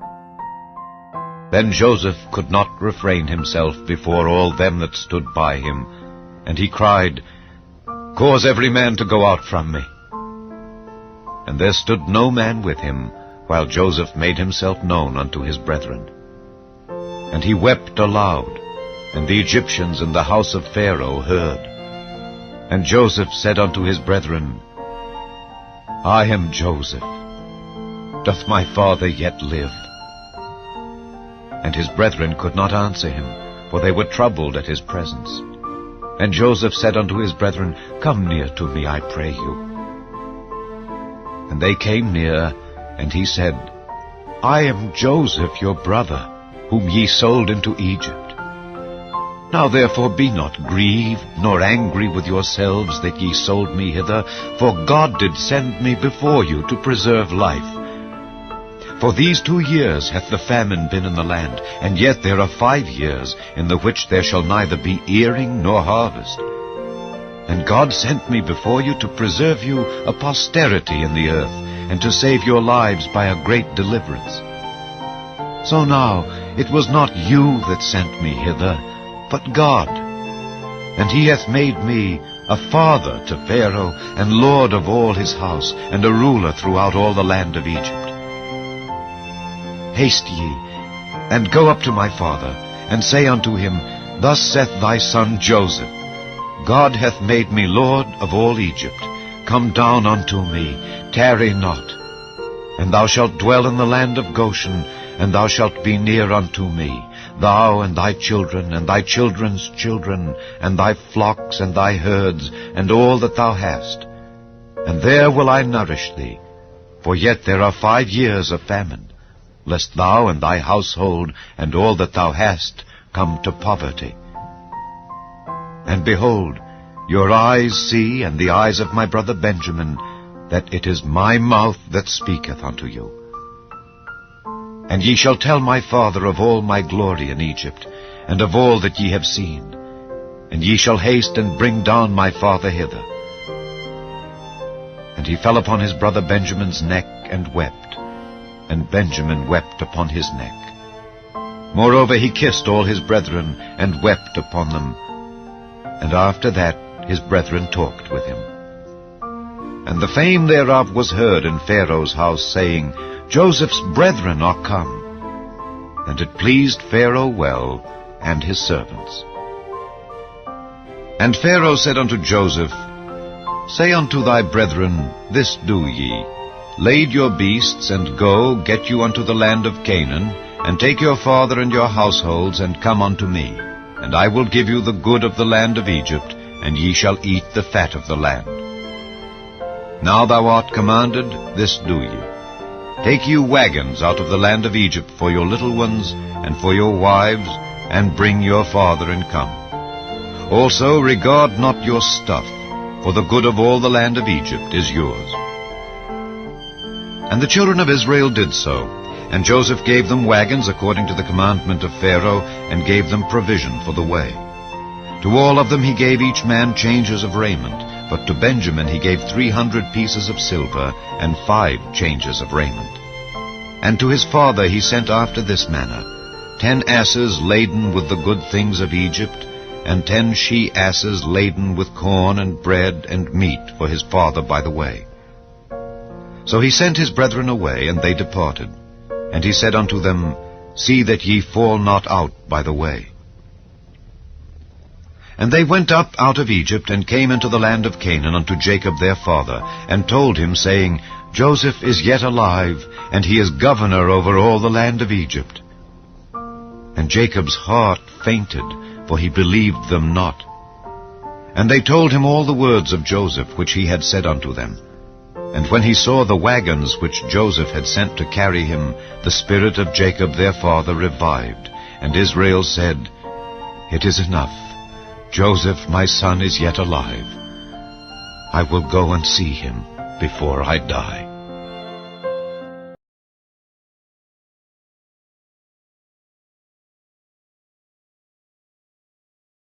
Chapter 45.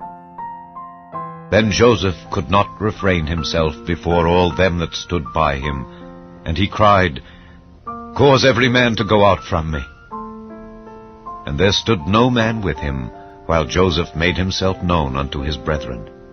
And he wept aloud, and the Egyptians in the house of Pharaoh heard. And Joseph said unto his brethren, I am Joseph. Doth my father yet live? And his brethren could not answer him, for they were troubled at his presence. And Joseph said unto his brethren, Come near to me, I pray you.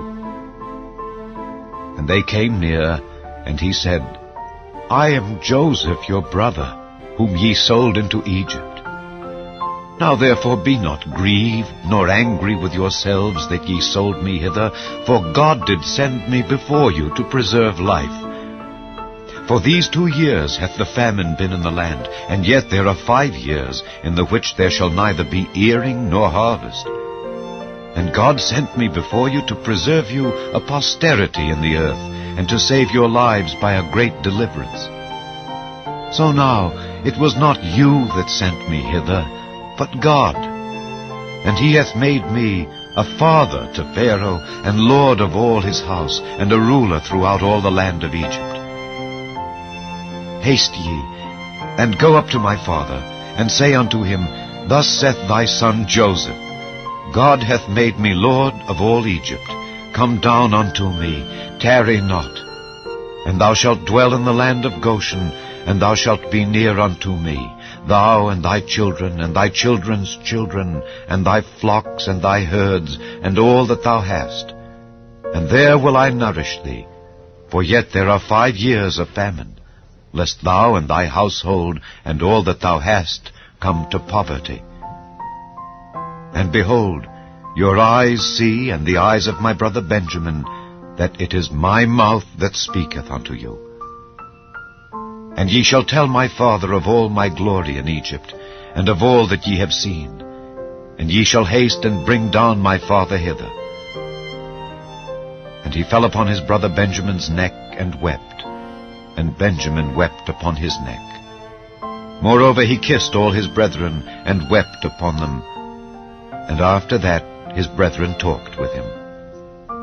And the fame thereof was heard in Pharaoh's house, saying, Joseph's brethren are come. And it pleased Pharaoh well, and his servants. And Pharaoh said unto Joseph, Say unto thy brethren, This do ye, Lade your beasts, and go, get you unto the land of Canaan, and take your father and your households, and come unto me. And I will give you the good of the land of Egypt, and ye shall eat the fat of the land. Now thou art commanded, this do ye.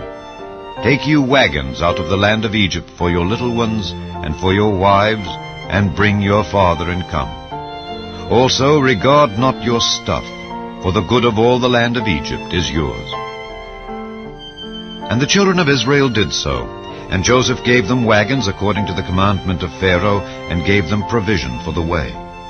To all of them he gave each man changes of raiment, but to Benjamin he gave 300 pieces of silver, and 5 changes of raiment.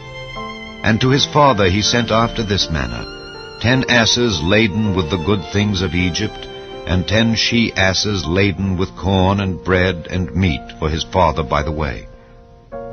So he sent his brethren away, and they departed. And he said unto them, See that ye fall not out by the way. And they went up out of Egypt, and came into the land of Canaan unto Jacob their father, and told him, saying, Joseph is yet alive, and he is governor over all the land of Egypt. And Jacob's heart fainted, for he believed them not. And they told him all the words of Joseph, which he had said unto them. And when he saw the wagons which Joseph had sent to carry him, the spirit of Jacob their father revived. And Israel said, It is enough. Joseph my son is yet alive. I will go and see him before I die.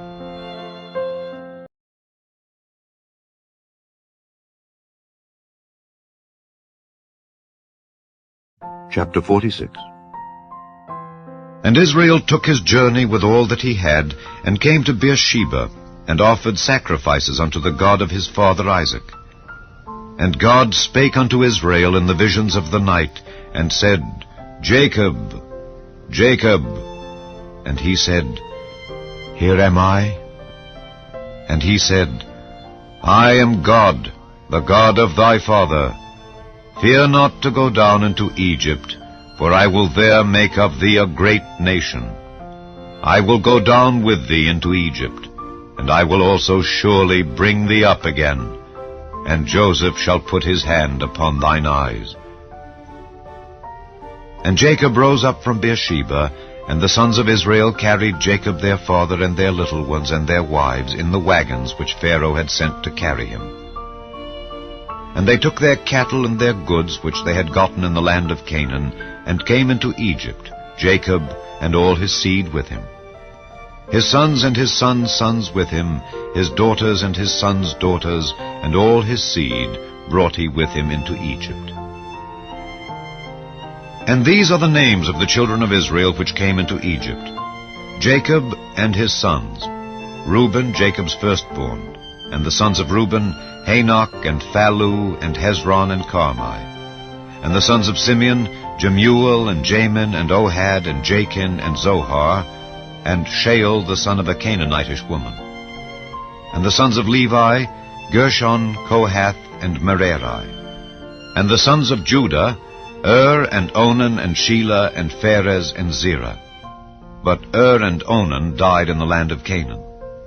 And the sons of Pharez were Hezron and Hamel. And the sons of Issachar, Tola, and Phuvah, and Job, and Shimron. And the sons of Zebulun, Sered, and Elon, and Jaleel.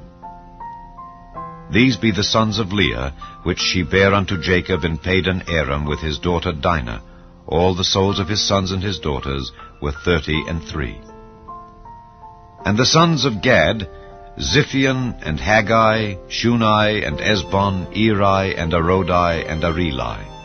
And the sons of Asher, Jimnah, and Ishua, and Isui, and Beriah, and Serah their sister. And the sons of Beriah, Heber, and Malchiel.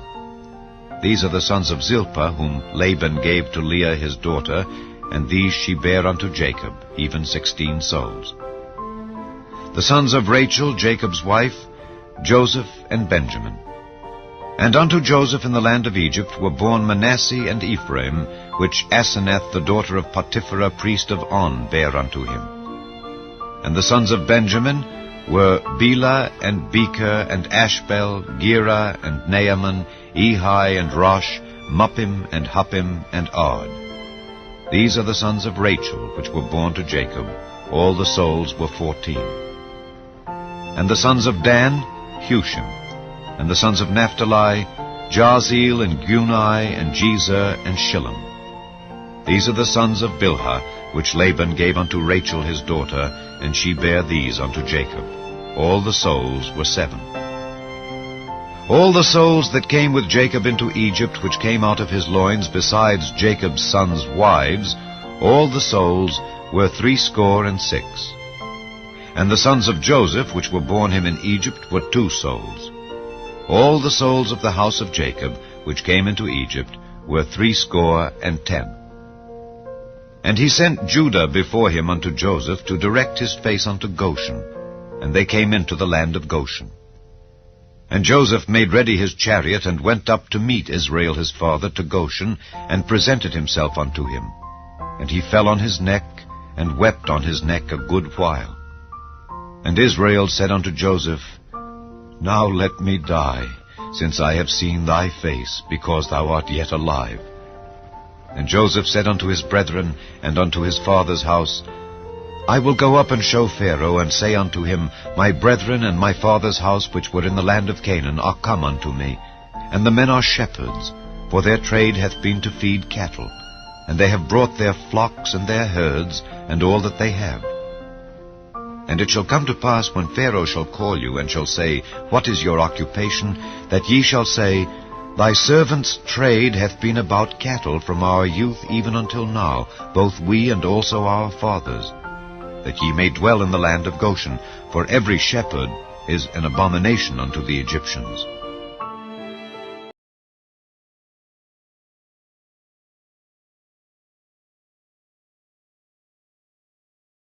Chapter 47.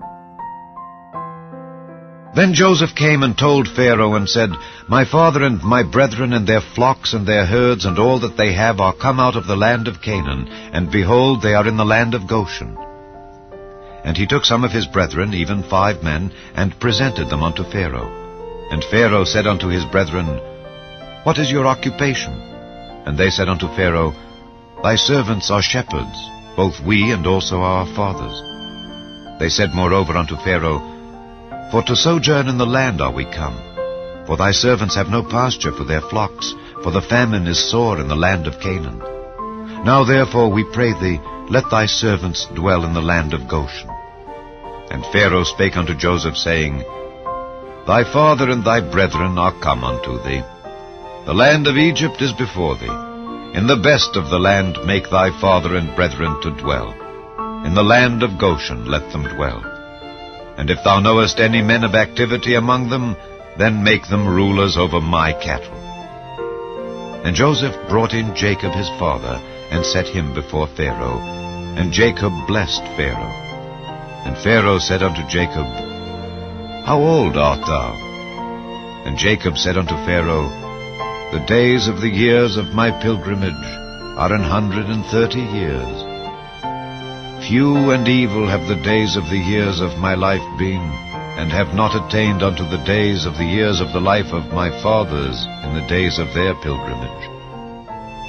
And Jacob blessed Pharaoh, and went out from before Pharaoh.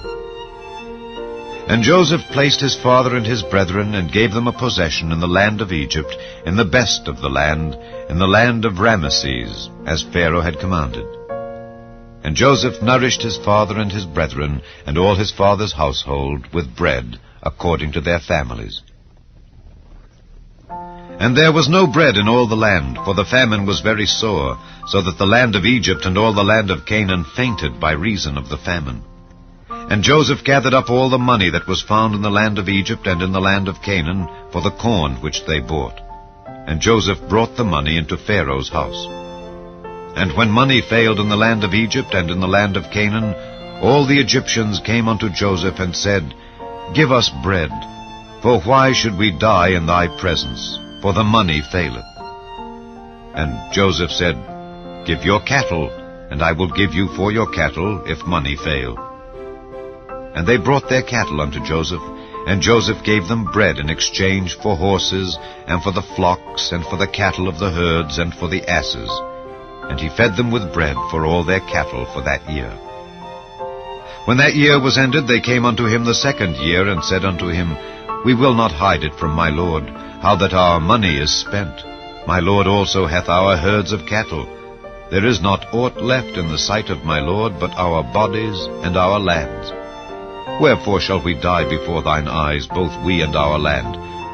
Buy us and our land for bread, and we and our land will be servants unto Pharaoh. And give us seed, that we may live and not die, that the land be not desolate. And Joseph bought all the land of Egypt for Pharaoh, for the Egyptians sold every man his field, because the famine prevailed over them. So the land became Pharaoh's. And as for the people, he removed them to cities from one end of the borders of Egypt, even to the other end thereof. Only the land of the priests bought he not, for the priests had a portion assigned them of Pharaoh, and did eat their portion which Pharaoh gave them. Wherefore they sold not their lands. Then Joseph said unto the people, Behold, I have bought you this day and your land for Pharaoh. Lo, here is seed for you, and ye shall sow the land. And it shall come to pass in the increase that ye shall give the 5th part unto Pharaoh, and 4 parts shall be your own, for seed of the field, and for your food, and for them of your households, and for food for your little ones.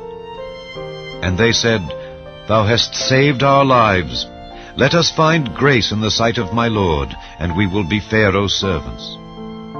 And Joseph made it a law over the land of Egypt unto this day, that Pharaoh should have the 5th part, except the land of the priests only, which became not Pharaoh's. And Israel dwelt in the land of Egypt in the country of Goshen, and they had possessions therein, and grew and multiplied exceedingly. And Jacob lived in the land of Egypt 17 years, so the whole age of Jacob was 147 years. And the time drew nigh that Israel must die. And he called his son Joseph, and said unto him, If now I have found grace in thy sight, put, I pray thee, thy hand under my thigh, and deal kindly and truly with me. Bury me not, I pray thee, in Egypt, but I will lie with my fathers, and thou shalt carry me out of Egypt, and bury me in their burying place. And he said, I will do as thou hast said. And he said, Swear unto me. And he sware unto him. And Israel bowed himself upon the bed's head.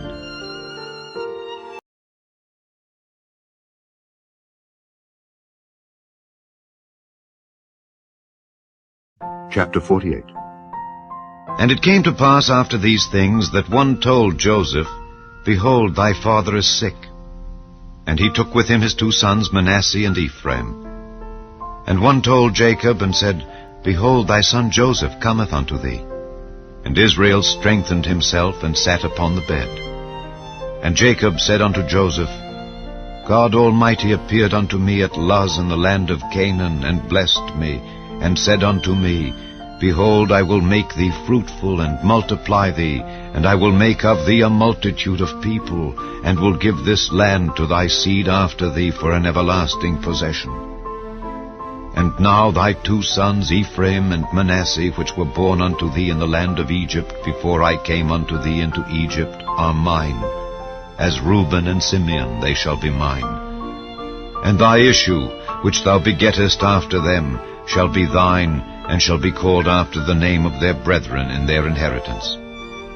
And as for me, when I came from Padan, Rachel died by me in the land of Canaan in the way, when yet there was but a little way to come unto Ephrath. And I buried her there in the way of Ephrath, the same as Bethlehem. And Israel beheld Joseph's sons, and said, Who are these? And Joseph said unto his father, They are my sons, whom God hath given me in this place. And he said, Bring them, I pray thee, unto me, and I will bless them. Now the eyes of Israel were dim for age, so that he could not see. And he brought them near unto him, and he kissed them and embraced them. And Israel said unto Joseph, I had not thought to see thy face, and lo, God hath showed me also thy seed. And Joseph brought them out from between his knees, and he bowed himself with his face to the earth. And Joseph took them both, Ephraim in his right hand toward Israel's left hand, and Manasseh in his left hand toward Israel's right hand, and brought them near unto him. And Israel stretched out his right hand, and laid it upon Ephraim's head, who was the younger, and his left hand upon Manasseh's head, guiding his hands wittingly, for Manasseh was the firstborn. And he blessed Joseph, and said, God, before whom my fathers Abraham and Isaac did walk, the God which fed me all my life long unto this day, the angel which redeemed me from all evil, bless the lads, and let my name be named on them, and the name of my fathers Abraham and Isaac, and let them grow into a multitude in the midst of the earth. And when Joseph saw that his father laid his right hand upon the head of Ephraim, it displeased him. And he held up his father's hand to remove it from Ephraim's head unto Manasseh's head. And Joseph said unto his father, Not so, my father, for this is the firstborn. Put thy right hand upon his head. And his father refused, and said, I know it, my son, I know it. He also shall become a people, and he also shall be great. But truly his younger brother shall be greater than he, and his seed shall become a multitude of nations. And he blessed them that day, saying, In thee shall Israel bless, saying, God make thee as Ephraim and as Manasseh. And he set Ephraim before Manasseh. And Israel said unto Joseph, Behold, I die, but God shall be with you, and bring you again unto the land of your fathers. Moreover, I have given to thee one portion above thy brethren, which I took out of the hand of the Amorite with my sword and with my bow.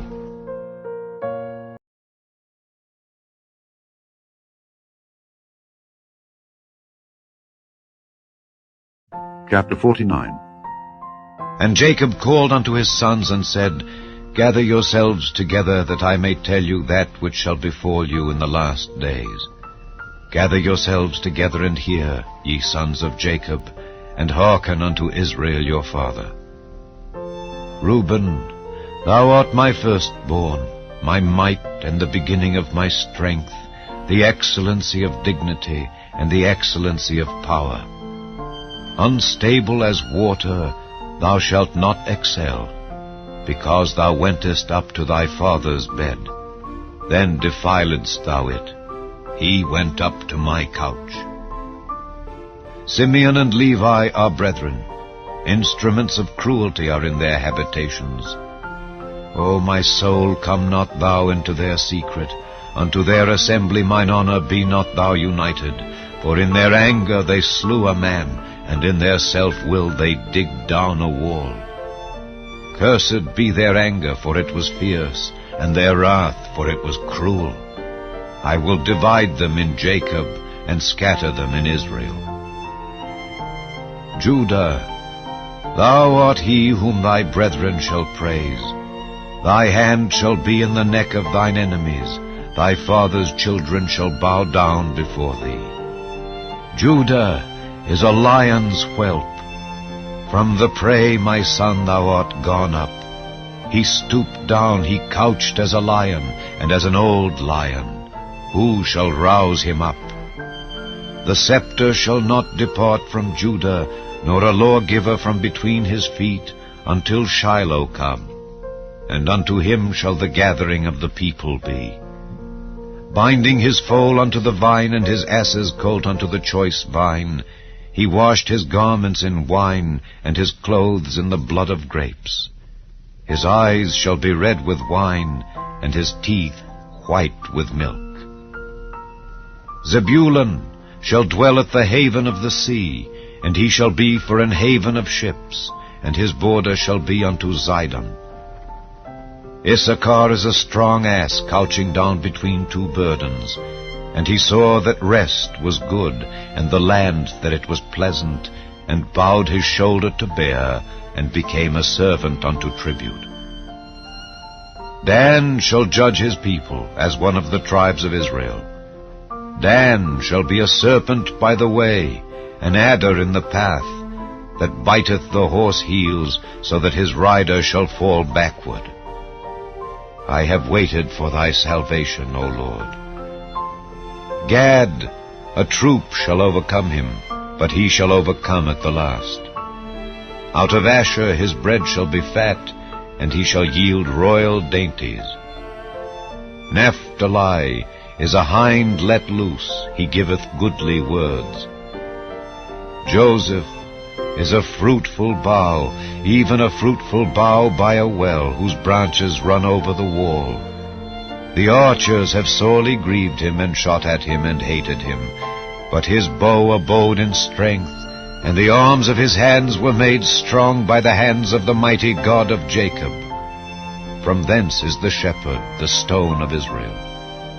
Even by the God of thy father, who shall help thee, and by the Almighty, who shall bless thee with blessings of heaven above, blessings of the deep that lieth under, blessings of the breasts and of the womb. The blessings of thy father have prevailed above the blessings of my progenitors unto the utmost bound of the everlasting hills. They shall be on the head of Joseph, and on the crown of the head of him that was separate from his brethren.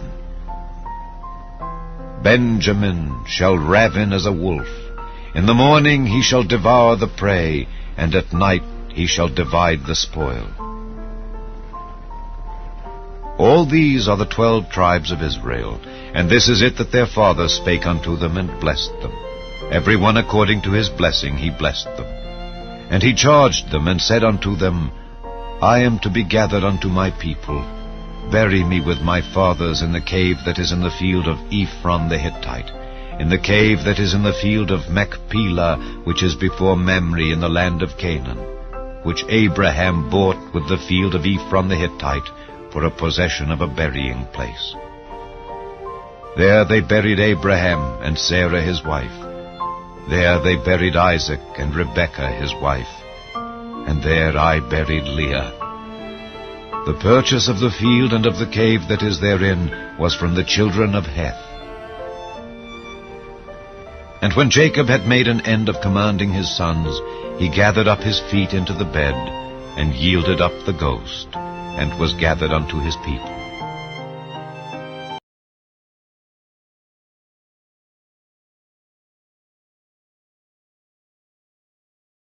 Chapter 50.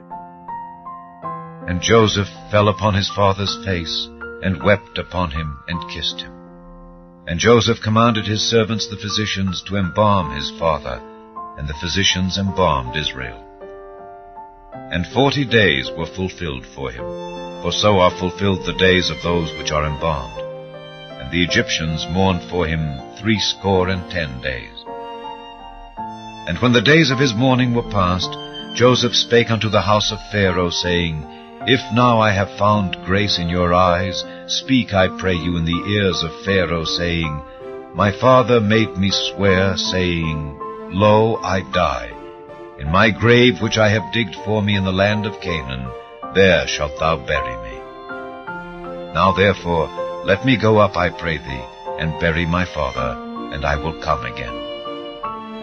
And Pharaoh said, Go up and bury thy father according as he made thee swear.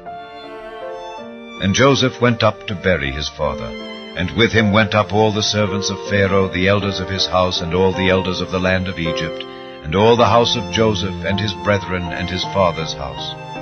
Only their little ones, and their flocks, and their herds, they left in the land of Goshen. And there went up with him both chariots and horsemen, and it was a very great company. And they came to the threshing floor of Atad, which is beyond Jordan, and there they mourned with a great and very sore lamentation. And he made a mourning for his father 7 days. And when the inhabitants of the land, the Canaanites, saw the mourning in the floor of Atad, they said, This is a grievous mourning to the Egyptians. Wherefore the name of it was called Abel Mizraim, which is beyond Jordan. And his sons did unto him according as he commanded them. For his sons carried him into the land of Canaan, and buried him in the cave of the field of Machpelah, which Abraham bought with the field for a possession of a burying place of Ephron the Hittite before Mamre. And Joseph returned into Egypt, he and his brethren, and all that went up with him to bury his father, after he had buried his father. And when Joseph's brethren saw that their father was dead, they said, Joseph will peradventure hate us, and will certainly requite us all the evil which we did unto him. And they sent a messenger unto Joseph, saying, Thy father did command before he died, saying, So shall ye say unto Joseph, Forgive, I pray thee now, the trespass of thy brethren and their sin, for they did unto thee evil. And now we pray thee, forgive the trespass of the servants of the God of thy father. And Joseph wept when they spake unto him. And his brethren also went and fell down before his face, and they said, Behold, we be thy servants. And Joseph said unto them, Fear not, for am I in the place of God?